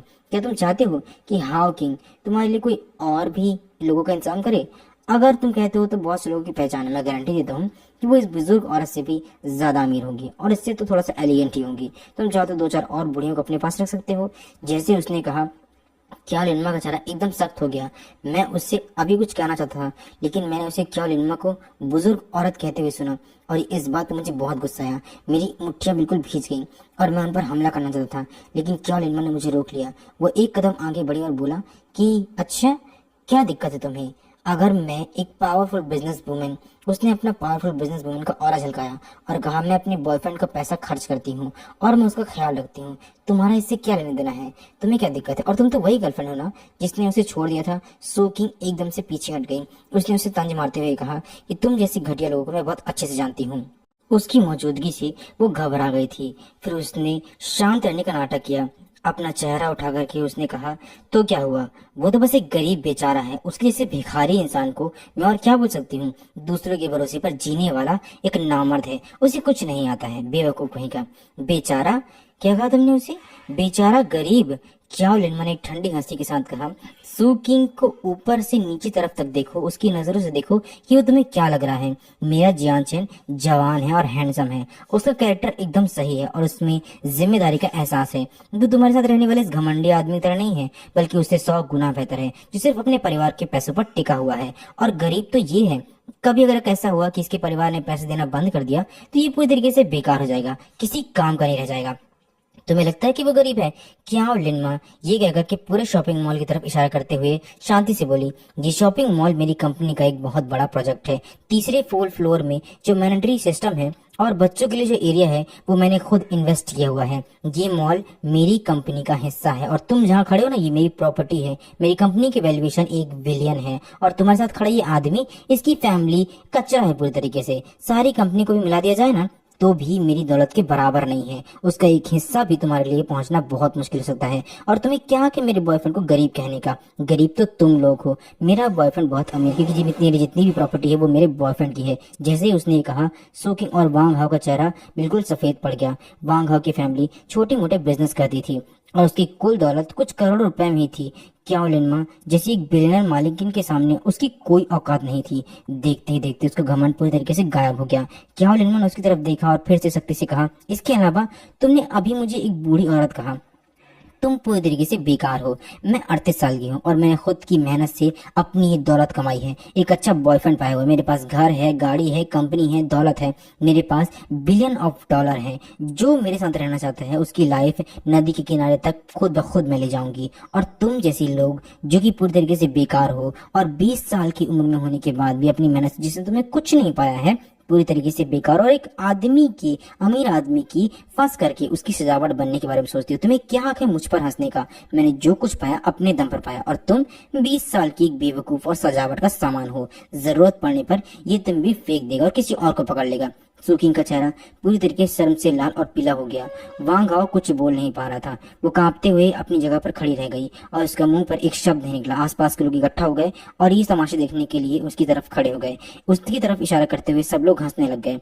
क्या लिनमा का सब्र का जबान जवाब दे गया। उसने अपना फोन निकाला और मैनेजर को कॉल कर शांति से कहा, मैनेजर झांग यहाँ आओ और 2 कस्टमर हमें परेशान कर रहे हैं। इन लोगों को मॉल से निकालो और हाँ, ध्यान रहे कि दोबारा कभी ये मॉल में कदम न रख पाए। सिक्योरिटी भेजो और जल्दी बाहर निकालो। बेवकूफ कहीं के। 2 मिनट के अंदर सिक्योरिटी गार्ड दौड़ते हुए आए और उन्होंने बिना कुछ कहे सुकिंग और वांग हाओ को पकड़ करके बाहर निकाल दिया। सुकिंग चिल्लाता रहा लेकिन किसी ने भी उसकी नहीं सुनी। सबकी हंसी के बीच में वो एक बहुत बड़ी बेइज्जती का कारण बन गया और उसे बाहर निकाल दिया गया।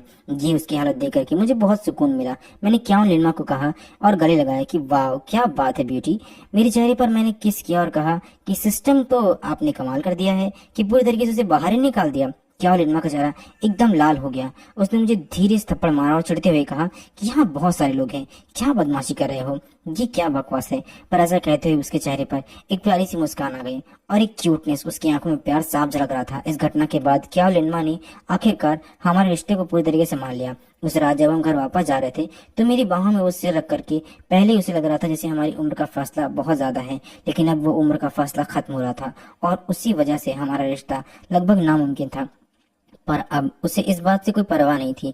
जब तक वो मेरे साथ है, वो इस दुनिया में किसी कोई फर्क नहीं पड़ता कि लोग क्या बोलते हैं। मैंने उसे गले लगाया और मेरा दिल पिघल गया। मैंने झुक कर किया और कहा कि तुम बहुत क्यूट हो, और मैंने उसे किस किया। इस बार उसने मुझे खुद से दूर नहीं किया, बल्कि मेरे हाथों में हाथ डाल करके मुझे और प्यार किया। जब हमारा रिश्ता और भी गहरा होता जा रहा था और दिन खुशियों से भरे थे, तभी वो झांग फेंग उसी समय आ गया और गायब था। अचानक से सामने आकर के उसने हंगामा करना शुरू कर दिया। मैं उस दिन स्कूल में एग्जाम दे रहा था और नौकरानी को क्या लिनमा के साथ घर पर छोड़ दिया था। पर जैसे ही मैं एग्जाम खत्म हुआ, नौकरानी का फोन आया। वो फोन पर बहुत डरी हुई थी। उसने बताया कि जाओ फिंग वहां आया हुआ है और दरवाजे पर तमाशा कर रहा है।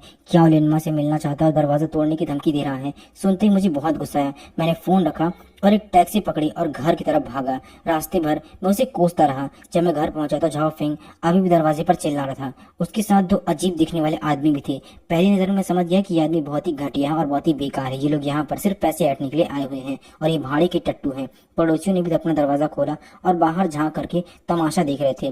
क्या लिनमा के घर के बाहर वो बार बार दरवाजा पीट रहा था और अंदर से वो दरवाजा बंद था। नौकरानी अंदर डर के मारे मर रही थी और उसे लग रहा था कहीं कुछ हो ना जाए। वो लगातार मुझे फोन कर रही थी। मैंने आगे बढ़ करके जाओ फेंग का कॉलर पकड़ा और उसे पीछे धकेल दिया। मैंने दांत पीसते हुए कहा, जाओ फेंग, क्या तुम मरना चाहते हो? तुम्हारी हिम्मत कैसे हुई यहाँ आकर के तमाशा करने की? जाओ फेंग अचानक मुझे देख करके हैरान रह गया। फिर उसने मुझे पहचान लिया और उसके चेहरे पर एक गंदी सी मुस्कान आ गई। उसने मेरा हाथ झटका और मुझे ऊपर से नीचे तक देखते हुए बोला, तू कौन है बे लड़के? अभी ठीक से बड़ा भी नहीं हुआ और मेरे मामले में दखलंदाजी कर रहा है। मुझसे पंगा ले रहा है। तू जानता भी है मैं कौन हूँ? मैं अपनी एक्स वाइफ को ढूंढ रहा हूँ। तुझसे इसका कोई भी लेन देन नहीं है। जा निकल यहाँ से। Ex wife? मैंने ठंडी आवाज में हंसते हुए कहा कि तुझे पता भी है वाइफ का मतलब क्या होता है? हैं? खुद को आईने में देखना चाहता है तो क्या? बेवकूफ नहीं तो मैं तुझे उससे मिलने कभी नहीं दूंगा। क्या तुझे उसे एक्स वाइफ कहने का हक भी है? तुम लोगों का तलाक 8 साल पहले हो चुका है और तुम पैसे के लिए उसका पीछा करते रहते हो। अब उसके घर के सामने तमाशा कर रहे हो। तुम्हें शर्म भी आती? तुम मर्द के नाम पर कलंक हो। झाओ फेंग ने घमंड भरे चेहरे के साथ मेरी तरफ देखा और बोला, तुझे वार्निंग दे रहा हूँ। क्या लिनमा मेरे बच्चे की माँ बनने वाली है। उसे मैं घर ले जाने आया हूँ। ओए लड़के, अभी अभी यहाँ से दफा हो जा, वरना तेरे साथ बिल्कुल भी तमीज से पेश नहीं आऊंगा। जैसे ही उसने कहा, मुझे गुस्से में हंसी आई। मैंने बेशर्मी से लोगों को देखते हुए कहा कि क्या कहा तूने? हाँ, इसके जैसा कोई भी इंसान। मैंने उसकी तरफ देखा और देर से कहा कि तुम्हारा बच्चा? झाओ फेंग, तुम्हारा तलाक 8 साल पहले हो चुका है, तो क्या वो बच्चा पिछले 8 साल से है? और क्या वो पिछले 8 साल से प्रेग्नेंट है जो आज उसका बच्चा आने वाला है पेट में? है? ये सुनने के बाद से आसपास के पड़ोस के लोग जोर जोर से हंसने लगे। झाओ फेंग की तरफ इशारा करके सब कह रहे थे कि उसे जरा भी शर्म नहीं आती है, वो पैसे के लिए पागल हो गया है। झाओ फेंग का चेहरा गुस्से और शर्म के मारे लाल हो गया। उसने मुक्का और ताना मेरे चेहरे पर मारने की कोशिश की। तुझे तो आज मैं छोड़ूंगा नहीं, मैं तुझे मार डालूंगा। ये कहते हुए जैसे वो मुझे मुक्का मारने वाला था, मैं पहले से तैयार था। मैं एक तरफ हट गया और उसके पेट में जोर से लात मारी। झाओ फेंग दर्द के मारे जमीन पर गिर गया। उसने उठाने में काफी ज्यादा वक्त लग गया। उसके साथ ही 2 आदमी आए हुए थे। वो अपने बॉस को पिटता दिख करके आ गया और मुझसे लड़ने की कोशिश की। मैं बिल्कुल भी नहीं घबराया। मैंने अपना फोन निकाला और उसके सामने हिलाते हुए कहा कि मैंने पुलिस को बुला लिया है, वो सब यहाँ आती होगी। इसके अलावा मैं तुम लोगों को यहाँ तमाशा करते हुए दरवाजे का जो वीडियो है वो भी रिकॉर्ड कर लिया है। जाओ फेंग, क्या तुम कसीनो से लाखों का कर्ज नहीं लिया हुआ है? और अगर तुम जेल गए तो क्या तुम्हें लगता है कि कसीनो वाले तुम्हें छोड़ देंगे? ये सुनने के बाद वो दोनों आदमी एकदम से रुक गए। उनका चेहरा सफेद पड़ गया क्योंकि वो झाओ फेंग के भरोसे पर यहाँ आए थे। उनके चेहरे सफेद पड़ गए। झाओ फेंग को पूरी देर दिखते हुए बोले कि ये क्या है। उन्होंने पुलिस वाले और कसीनो से उन्हें बहुत डर लगता था। झाओ फेंग भी घबरा गया। वो जमीन से उठा और डर भरी नजरों में मेरी तरफ देखने लगा। फिर भी उसने अकड़ते हुए दिखकर कहा कि ओए लड़के, देखना ये बात तो यहीं पर खत्म नहीं होगी। ये कह करके वो अपने दोनों आदमी के साथ वहां से भाग गया।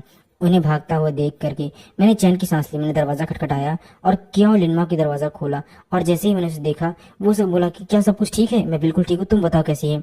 क्या लिनमा ने मेरी बाहों में रोने लगी और बुरी तरह कांप रही थी। मैंने सोफे पर बैठा गले लगाया और धीरे से लाते हुए कहा, सब ठीक हो जाएगा, डरो मत, मैं यही हूँ। उसकी हिम्मत नहीं हो रही थी आने की, लेकिन फिर भी उसने मुझे प्यार से गले लगाया और छोड़ा ही नहीं। अब उसकी हिम्मत नहीं होगी कभी यहाँ पर आने की। तुम फिक्र मत करो, मैं उसका पूरा इंतजाम कर दूंगा। इस घटना के बाद मुझे समझ में आ गया कि झाओ फेंग जैसे इंसान को अगर मैं हमेशा के लिए खत्म नहीं किया गया तो वो हमेशा के लिए खतरा बना रहेगा। वो एक पागल कुत्ते जैसा हो चुका है जिस पर जुए का बहुत बड़ा कर्ज था और कुछ भी कर सकता था। अगर उसने चाओ लिनमा या बच्चे को कोई नुकसान पहुंचाया तो मुझे बहुत पछतावा होगा। मैंने झाओ फेंग के खिलाफ एक प्लान बनाना शुरू कर दिया। सबसे पहले मैंने मदद ली और उसे कसिनो का पता लगाया जहां झाओ फेंग का कर्जा था। मैंने चुपके से उस कसिनो वाले मालिक को झाओ फेंग का पता बता दिया, उसकी सारी जानकारी दे दी। कसिनो वाले ने पहले उसे ढूंढ रहे थे और खबर मिलते ही उन्होंने अपने आदमी को पीछे लगा दिया। झाओ फेंग कई बार पकड़ा गया और उसकी बहुत बुरी तरीके से पिटाई हुई। वह अब हर दिन छिपता फिर रहा था। उसकी हालत बहुत खराब हो गई थी। अब उसमें क्या लिनमा को परेशान करने की हिम्मत नहीं बची थी। इसके बाद मैंने झाओ फेंग के खिलाफ सारे सबूत इकट्ठा किए। जैसे वो क्या लिनमा के पैसे ऐंठता, उससे परेशान करता, मैंने सब कुछ पुलिस स्टेशन में जमा कर दिया था। झाओ फेंग की हालत बहुत ज्यादा खराब हो चुकी थी और सड़क के चूहे से भी बहुत बुरी हालत हो चुकी थी। हर कोई उसे पकड़ना चाहता था, एक तरफ पसीना वाला और दूसरी तरफ पुलिस। आखिरकार वो शहर में टिक नहीं सका और यहाँ से भाग गया। मुझे इस बात के लिए काफी ज्यादा राहत की सांस मिली कि कम से कम वो यहाँ से चला गया है। झाओ फेंग की मुसीबत खत्म होने के बाद मेरे और क्योमा के बीच में काफी अच्छी तरीके से जिंदगी गुजर रही थी और सुकून भरे दिन गुजर रहे थे। मैंने उसके लिए कई सारे काम किए और अपनी जिंदगी को सुखद बनाने का काम शुरू कर दिया। ये देखकर कि क्या लिनमा मुझसे और ज्यादा प्यार करने लगी। एक रात उसने मेरी बाहों में अपना सिर रखकर कहा वो मुझसे शादी करना चाहती है और शादी के लिए तैयार है। जब बच्चा पैदा हो जाएगा तब हम अपनी शादी के लिए रजिस्टर करेंगे। और मैं इस बात से काफी ज्यादा खुश था। मेरी आंखों में आंसू आ गए कि फाइनली अब हम दोनों एक होने वाले हैं। मैंने उसे किस किया और बार बार कहा कि मैं उससे बहुत प्यार करता हूँ, बहुत ज्यादा प्यार करता हूँ। हम दोनों ऐसे ही खुशी खुशी जी रहे थे। क्या लिनमा का पेट अब धीरे धीरे बढ़ रहा था। उसकी प्रेगनेंसी को 4 महीने से भी ज्यादा टाइम हो चुका था। हम बच्चे के लिए नाम सोचते, कमरा सजाते, अपनी जिंदगी में सपने देखना शुरू कर दिए। हमें लगा कि जब तक ये सारी चीजें ठीक होंगी मेरी माँ को कुछ भी पता नहीं चलेगा। हम उसे छुप करके ये सब कुछ करते रहेंगे और बच्चे होने का इंतजार करेंगे। जब सब कुछ ठीक हो जाएगा तो मुझे यकीन था कि माँ शुरू में नाराज होगी लेकिन बाद में मान जाएगी। पर मुझे नहीं पता था कि कभी भी आग से कागज को बचाया नहीं जा सकता है। उस दिन वीकेंड था। मेरी माँ का फोन आया। उन्होंने कहा कि उन्होंने चिकन सूप बनाया हुआ है और वो क्या लिनमा के लिए लेकर के आ रही हैं ताकि उसकी सेहत अच्छी रहे। उस वक्त मैं मार्केट पे क्या लिनमा के लिए सामान खरीद रहा था। ये सब सुनते ही मैं घबरा गया और मैंने सब कुछ छोड़ छाड़ करके मैंने कहा कि मैं खुद लेने आ जाऊंगा, प्लीज आप मत जाइए। मैंने मना किया लेकिन माँ ने साफ कह दिया कि मैं वहां पर जा रही हूँ। मैंने कहा कि क्या लिनमा घर के पास ही पहुंच चुकी हूँ और हाँ जल्दी उससे मिलने वाली हूँ। ये सुनने के बाद से जैसे मेरे एकदम से हाव भाव उड़ गए कि माँ एकदम घर के पास ही पहुंच चुकी है। मैंने फोन रखा और पागलों की तरफ भागा। मेरे दिमाग में बस एक ही बात चल रही थी कि आज सब कुछ पता चल जाएगा और मैं मर जाऊंगा। मैं जितना हो सके उतना तेजी से भागा लेकिन फिर भी मैं माँ से एक कदम पीछे ही रह गया। जब मैं घर पहुंचा तो दरवाजा खुला हुआ था। माँ हॉल में खड़ी थी और उनके हाथ से जो सूप का बॉटल था वो पूरी तरीके से गिर गया था और वो टूटा हुआ था। ये देख करके मुझे और भी सदमा लगा। वो उनकी आंखें फटी की फटी रह गई और क्या लिनमा नाइट ड्रेस में उसे देख रही थी। क्या लिनमा का उभरा हुआ पेट साफ दिख रहा था। मेरी माँ का चेहरा पीला पड़ गया और वो बुरी तरीके से कांप रही थी। उन्हें समझ नहीं आ रहा था कि वो क्या करें और यहाँ पर मेरा चेहरा उससे भी ज्यादा सदमे में चला गया था कि आखिर मैं माँ को क्या जवाब दूंगा। हवा एकदम जम सी गई थी। वहां इतनी शांति थी कि एक सुई की गिरने की आवाज भी आप आराम से सुन सकते थे। मैं दरवाजे पर ही खड़ा रह गया। मेरा दिमाग एकदम सुन्न हो गया। मेरा दिल और दिमाग इसे काम ही नहीं कर रहा था। सामने मेरी माँ खड़ी थी और जो राज मैं छुपाना चाहता था वो राज सबके सामने आ चुका था। जैसे ही मेरा शरीर पूरा खून से जम गया हो, मेरी माँ ने मुझे देखा और काफी देर तक अपने होंठ कांपते हुए मुझे गुस्से से देखती रही। फिर उन्होंने कांपते हुए आवाज में कहा कि लिनचेन तुम यहाँ क्या कर रहे हो। मैंने अपना मुंह खोला और बोला कि माँ वो मैं काफी देर तक मेरे मुंह से कोई शब्द ही नहीं निकल रहा था। क्यों लिनमा भी घबराई हुई थी और मेरी माँ को संभालने के लिए उसकी तरफ भागी लेकिन रोते हुए मैं उसने कहा कि सिस्टर लिन मेरी बात सुनिए। लेकिन माँ ने उसे पीछे धक्का दे दिया और एक झटके से कहा कि तुम मुझसे दूर रहो। उसका हाथ झटकार दिया। उसकी नजर क्यों लिनमा के उभरे हुए पेट पर पड़ी। फिर उन्होंने मुझे देखा। उनकी आंखें एकदम लाल हो गई। उन्हें अब सब समझ में आ गया कि वो प्रेग्नेंट फ्रेंड और उसकी जो कहानी थी, उसका बच्चा जिसका किसी को पता नहीं था और उसका बेटा वो कोई और नहीं था बल्कि उसका बेटा बाहर दोस्त के साथ रहने की जगह पर इसके साथ रह रहा था। सब कुछ झूठ था, सब कुछ झूठ। उनकी सबसे अच्छी दोस्त उनके बेटे की, उनके बच्चे की माँ बनने वाली थी। उसका अपना बेटा उसकी सहेली के साथ रह रहा था जिसके साथ वो बचपन से बड़ी हुई थी। और मेरी माँ की आंखों के सामने जैसे अंधेरा छाने लग गया। वो बेहोश होने ही वाली थी कि मैंने पकड़ने के लिए दौड़ा। मैंने घबराते हुए कहा माँ खुद को संभालिए, प्लीज मेरी बात सुनिए। मेरी माँ ने अपने आप को संभाला और मुझे जोर से पीछे धकेल कर एक थप्पड़ जोर से मारा। सन्न से आवाज गूंजी पूरे कमरे में और लिनमा पूरी तरीके से हैरान रह गई। उसकी आवाज सुनकर के मेरा चेहरा दर्द से जलने लगा। उन्होंने गुस्से में कांपते हुए कहा कि चुप हो जाए। एकदम से मेरी तरफ इशारा किया और उनकी आंखों में आंसू बहने लगे। कि मैंने जो काम किया है वाकई बहुत शर्मनाक है। उन्होंने दांत पीसते हुए कहा, लिंचन, तू पागल हो गया है क्या? तुझे पता है वो कौन है? वो मेरी सबसे अच्छी दोस्त है, तेरी चाची। तू उसे चाची कहता था। तूने उसके साथ ऐसा किया? मैंने तेरे जैसा बेटा पैदा ही क्यों किया, जो तो मर जाना चाहिए था। सिस्टर लेन, उससे मत मारिए। क्यों लेना भागती हुई आई और मेरे सामने खड़ी होकर मुझे बचाने लगी। उसने रोते हुए मेरी माँ से कहा, सिस्टर लेन, इसमें चैन की कोई गलती नहीं है, ये सब मेरी गलती है। शुरुआत मैंने ही की थी। अगर आपको मारना है और बुरा भला है तो मुझे कहिए, प्लीज उसे कुछ मत कहिए, उसकी कोई गलती नहीं है। तुम्हारी गलती? मेरी माँ ने क्यों लेनमा को बड़ी निराशा और दर्द भरी नजरों से देखा और कहा, लेनमा, हम साथ बड़े हुए हैं। मैं तुम्हारी दोस्त, मैं तुम्हें अपनी बहन से भी ज्यादा मानती थी, और तुमने मुझे ये सिला दिया? तुम मेरे बेटे के साथ और उसके बच्चे की माँ बनने वाली हो। अब मैं तुम्हें किस नजर से देखूं? मैं तुमसे नजरें कैसे हराऊं, मुझे समझ नहीं आ रहा है। अपने रिश्तेदार और दोस्त को मैं क्या जवाब दूंगी? क्यों लेनमा मेरी माँ की तरफ देख रही थी। वो रो रही थी, उसे बुरी तरह कांप रही थी। उसके मुंह से एक लफ्ज नहीं निकल रहा था कि आखिर वो जवाब दे क्या। हम दोनों ने काम ऐसा किया था कि हम कुछ बता भी नहीं सकते थे, और वो भी माँ को बताया नहीं था। उन्हें पहले ही बात बता देनी चाहिए थी, लेकिन अब बहुत देर हो चुकी थी और उन्हें खुद से ये बात पता चल चुकी थी। वो बस एक ही बात बार बार कह रही थी, आई एम सॉरी। मेरी माँ जितना बोल रही थी उनको उतना ही गुस्सा बढ़ता जा रहा था। वो मुड़ी और बालकनी की तरफ भागी। वहां से उन्होंने एक कपड़े वाला झाड़ू उठाया और मुझे मारने के लिए दौड़ी। मैं पूरे हॉल में भागने लगा और चिल्लाने लगा, माँ मेरी बात सुनिए, मैं निरमा को सच में पसंद करता हूँ। हम दोनों एक दूसरे से बहुत प्यार करते हैं, हमारा एक बच्चा भी होने वाला है, हम शादी करेंगे। शादी? मैं तुझे अभी बताती हूँ। तेरी इस घटियापन की हरकत पर तुझे मार डालना चाहिए। मेरी माँ गुस्से से पागल हो रही थी और झाड़ू लेकर मेरे पीछे भाग रही थी। वो तेरी चाची है, तुझसे 16 साल बड़ी। तुझे शर्म नहीं है अपनी माँ की दोस्त के साथ ऐसा करते हुए? तुम उससे शादी करना चाहते हो? तुम पागल हो गए हो। मैं तुम्हें बताती हूँ, मैं इस रिश्ते के लिए कभी राजी नहीं होंगी। जब तक जिंदा हूँ तब तक तो ये कभी नहीं होगा। क्यों लेना अपना पेट पकड़ करके उनके बीच में आने की कोशिश कर रही थी। वो रोए जा रही थी, उसे बहुत डर लग रहा था। उसे डर लग रहा था कि माँ मुझे मार देगी, या उसे फिक्र हो रही थी कि कहीं माँ गुस्से में कुछ कर ना बैठे। पूरा कमरा अस्त व्यस्त हो गया था। तभी झाड़ू लेकर के वो मेरे पीछे भाग रही थी। चोरिनमा मुंह से अपने कराह निकाले और अपना पेट पकड़ के चिल्लाने लगी और झुक गई। उसका चेहरा एकदम सफेद पड़ गया। माँ और मैं उसी वक्त रुक गए, उसे देखने लगे। मैंने उसे पकड़ने के लिए दौड़ा और घबरा कर पूछा, लिनमा क्या हुआ है? क्या तुम्हारे पेट में दर्द हो रहा है? क्यों लिनमा ने दांत पीसते हुए उनके माथे पर पसीना आने लगा। उसने कांपते हुए मेरे हाथ पकड़ कहा कि मेरे पेट में बहुत दर्द हो रहा है। मेरी माँ घबरा गई, उसके हाथ से झाड़ू गिर गया। वो भाग कर क्यों लिनमा के पास आई और डरे हुए सर में पूछा, क्यों लिनमा, कहीं बच्चे को कुछ हुआ तो नहीं? इसे जल्दी हॉस्पिटल लेके चलो। मैंने कुछ नहीं सोचा।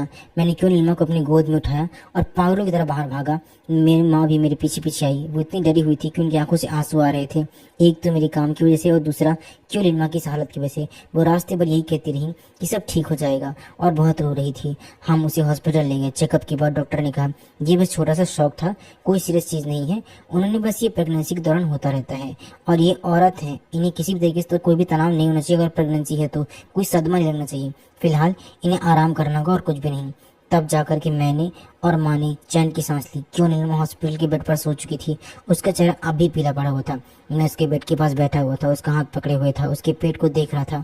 मेरे मन में बहुत दर्द और पछतावा था कि मैंने माँ को झूठ बोला और उन्हें इस तरीके से बात पता चली। हम सब कुछ खुद से बताना चाहते थे, लेकिन इस तरीके से पता चलेगा मुझे उम्मीद नहीं थी, और ये सब कुछ हो जाएगा। मेरी माँ कमरे के दरवाजे पर खड़ी होकर के हम दोनों को देख रही थी। काफी देर तक वो कुछ नहीं बोली, बस उनकी आंखों में एक भावना थी कि वो आखिर करे तो करे क्या। अपने बेटे के प्यार और अपनी दोस्त की इस हालत को देख करके वो कुछ समझ नहीं पा रही थी। कुछ देर बाद वो अंदर आई और उन्होंने मेरे कंधे पर हाथ रखा। उनकी आवाज़ धीमी और थकी हुई थी, जैसे वो पूरी तरीके से टूट कर अंदर से हार चुकी हूँ। उन्होंने मुझसे कहा, चैन चैन जरा बाहर आओ। क्यों लिनमा का हाथ धीरे से मैंने छोड़ा और माँ के साथ कमरे में बाहर आ गया। हम हॉस्पिटल के कॉरिडोर में गए और माँ दीवार से सट करके खड़े हो गई। खिड़की के बाहर देखने लगे। काफी देर तक शांति रही। आखिर में उन्होंने एक लंबी सांस ली, मेरी तरफ देखा और कहा, चैन चैन अपनी माँ को सच बताओ, क्या तुमने सच में लीन चैन को पसंद किया हुआ है या फिर जल्दबाजी का फैसला है? मैंने माँ से आंखों में देखकर कहा और काफी ज्यादा सीरियस होकर कहा, माँ नहीं, ऐसा कुछ भी नहीं है। मैंने सच में पसंद किया हुआ है और ये कोई जल्दबाजी में फैसला नहीं है। मैं सच में उसे शादी करना चाहता हूँ, पूरी जिंदगी से ख्याल रखना चाहता हूँ और उसके बच्चे की जिम्मेदारी उठाना चाहता हूँ। ये बच्चा मेरा है, मेरी गलती है, इसलिए मैं ये सब कुछ करना चाहता हूँ। वो तुमसे 16 साल बड़ी है बेटा, फिर भी वो मेरी सबसे अच्छी दोस्त है। तुमने उसे 20 साल से ज्यादा समय तक आंटी कहा हुआ है और अब अचानक से वो मेरी बहू बन जाएगी और तुम्हारा प्यार है। तुमने सोचा इस बारे में क्या होगा? तुम ये दोनों एक दूसरे के साथ कैसे रहोगे? तुम दोनों के बारे में रिश्तेदार, हमारा परिवार कैसे देखेगा, क्या कहेगा? जमाने के बारे में कुछ भी सोचा तुमने? तुम्हें कोई फर्क भी पड़ता है इस बात से? मुझे कोई फर्क नहीं पड़ता है, मैंने कहा। माँ, हम अपनी जिंदगी खुद से जीते हैं, दूसरे जो चाहे कहें। मुझे बस इतना पता है कि मैं लिनमा से प्यार करता हूँ और मुझसे प्यार करता रहूंगा। हमारा एक बच्चा है और हम एक साथ अच्छे से रहेंगे। मेरी माँ काफी देर तक बिना कुछ बोले मुझे देखते रही। उनके आंसू रुक नहीं रहे थे और बहने लगे।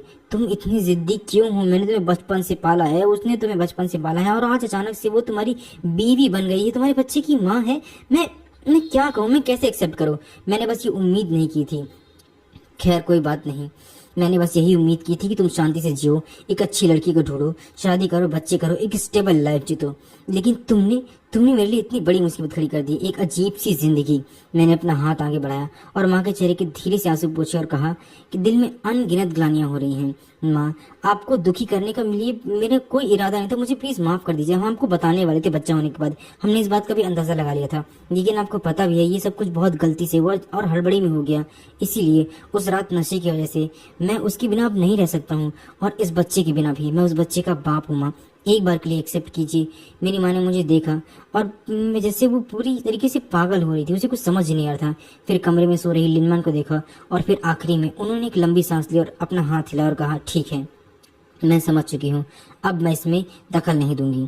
लेकिन लिनमा और उसके बच्चे का पूरी तरीके से ध्यान रखना, और मैं तुम्हें वार्निंग दे रही हूँ, ये रास्ता तुमने खुद से चुना है। भविष्य में चाहे तुमने की लड़ाई हो, पछतावा हो या कुछ भी हो, अगर तुमने लिनमा या बच्चे को कुछ भी किया या तुमसे छोड़े तो मुझसे बुरा कोई नहीं होगा। मैं तुम्हें कभी माफ नहीं करूंगी। ये सुनने के बाद मैं सन्न रह गया, अपनी माँ को हैरानी भरी नजरों से देखने लगा और कहा कि माँ, आप सच में मान गई हैं? उसने माँ ने कहा कि अगर मैं ना मानूं तो क्या करूं? मेरी माँ ने चिढ़ करके अपनी नजरें घुमाई और कहा कि जाओ और खुश रहो, और मैं कुछ कर नहीं सकती हूँ। वैसे भी लिन माँ को अब मैं इस वक्त प्रेगनेंसी खत्म करने के लिए नहीं बोल सकती हूँ। पता नहीं अगर जमाने वाले को पता चलेगा तो क्या होगा। तुम दोनों अलग होने के लिए अगर मैं कह भी दूं तो ये बहुत बुरा होगा। वो मेरी सबसे अच्छी दोस्त है और तुम मेरे बेटे। अगर तुम दोनों सच में ये रिश्ता जोड़ना चाहते हो तो करो। मैं इतना इमोशनल हो गया कि लगभग उछल पड़ा। मैंने अपनी माँ को गले लगा लिया और बोला, थैंक यू सो मच माँ। बस अब बहुत हो गया है, अब मेरी पीठ थपथपाना बंद करो और जा जल्दी से जाकर देख। और हाँ, खुश रहना। मुझे समझ नहीं आ रहा है कि अब मैं क्या बोलूँ। मेरी एक अच्छी दोस्त अब अचानक से मेरी एक बहू बन गई है। पता नहीं किस तरह की सिचुएशन है। मैं हंसे बिना नहीं रह सका और कहा, ये तो डबल रिश्ता हो गया ना माँ। मेरी माँ ने मुझे देखा और गुस्से में मुझे गाली दी और तेज से मारा और कहा कि ठीक है, अब अंदर जा और जाके उसे देख, वो प्रेग्नेंट है और काफी तकलीफ में है। अच्छे से ख्याल रखना उसका। मैं उसके लिए कुछ खाने के लाती हूँ, सूप बना करके, ठीक है? इतना कहकर मेरी माँ मुड़ी और चली गई। उसके पीठ पीछे वो काफी थकी हुई लग रही थी, लेकिन उसे इस बात का सुकून भी था कि अब उसकी जिंदगी में कुछ है। मेरी माँ को जाते हुए देख करके मेरा पूरा दिल भर गया और मैं कमरे में वापस मुड़ा। मैंने लिनमा को देखा और बिस्तर पर टेक लगाए वो इंतजार कर रही थी। उसकी आंखों में आंसू थे लेकिन चेहरे पर मुस्कान थी। उसने मेरी माँ की सारी बातें सुन ली थी। मैं उसके पास गया, उसके बिस्तर पर बैठ करके उसकी मुस्कुराहट को देखने लगा। उसका हाथ पकड़ा और मैंने कहा, सुनो, मेरी माँ मान गई है। लिनमा ने सिर हिलाया और उसकी आंखों में आंसू आ गए। उसने मुझसे कहा कि मुझे सचमुच बहुत खुशी हो रही है, और मुझे उसने गले लगा लिया। हिचकिचाहट के बीच उसने कहा, थैंक यू सो मच। मैंने कहा कि किस लिए? वो मुस्कुराई और बोली कि ये सब कुछ इसलिए कि तुमने मुझसे शादी की। मैंने उससे कहा कि नहीं, थैंक यू तुम्हें कि तुमने मुझसे शादी की। मैंने उसे गले लगाया और उसका सिर झुका करके उसके माथे को चूमा। मुझे थैंक यू तुम्हें कहना चाहिए, शादी करने के लिए, मेरा बच्चा पैदा करने के लिए। लिनमा मेरी बाहों में सिमट गई और बहुत रो रही थी। उसका दिल खुशियों से भर गया। मुझे लगा कि यहाँ तक पहुंचकर मेरी सारी परेशानियां दूर हो चुकी हैं, लेकिन अभी भी मेरी जिंदगी में एक शांति की जगह पर एक बहुत बड़ी मुसीबत आना बाकी रह गया था। बच्चे के पैदा होने का मैं इंतजार कर रहा था, लेकिन मैंने सोचा भी नहीं था कि एक बहुत बड़ी समस्या आने वाली है। जिस दिन मैं लिनमा को हॉस्पिटल से छुट्टी लेकर के बाहर जा रहा था, रिपोर्टर्स की भीड़ ने हमें देख लिया। अनगिनत माइक्रोफोन और कैमरे की तरफ तान दिए। फ्लैश लगातार चमक रहा था। रिपोर्टर्स एक के बाद एक सवाल पूछ रहे थे। उन्होंने बोला कि मिस क्यों, क्या आपके पास ये जो जवान लड़का खड़ा है ये आपके बच्चे का बाप है? आप दोनों के बीच 16 साल का अंतर है। क्या सचमुच में ये रिश्ता चल पाएगा? क्या मिस्टर झा से आपके रिश्ते टूटने का यही रीजन है? झा फेंग, क्या उन्होंने आपको डिवोर्स दे दिया है? 8 साल के बाद आप वापस से रिलेशनशिप में हैं, क्या इसी वजह से? क्या आपको कोई अफेयर था? एक के बाद एक कई सारे सवाल हुए और ये चुभते हुए सवाल हमारी तरफ आ रहे थे। मैं हर वक्त हैरान था। मैंने जल्दी जल्दी लिनमा को अपनी बाहों में उठाया और उन सभी को साइड में करते हुए उसी गाड़ी के पास ले जा रहा था। मुझे समझ नहीं आ रहा था कि आखिर मीडिया को ये बात पता कैसे चली। मैंने अपना सिर उठाया और भीड़ के पीछे देखा तो मुझे एक साफ चेहरा नजर आया, झाओ फैंग का। वो वहाँ खड़ा था और मुस्कुरा रहा था। उसकी आंखों में साफ साफ नजर आ रहा था कि उसने ये सब कुछ मीडिया में लीक किया हुआ है, क्योंकि वो एक बहुत बड़ी बिजनेसमैन है और इस तरीके से इतने अमीर खानदान का राज एक बहुत बड़ा इंटरेस्टिंग और बहुत बड़ा मजाक बन सकता है।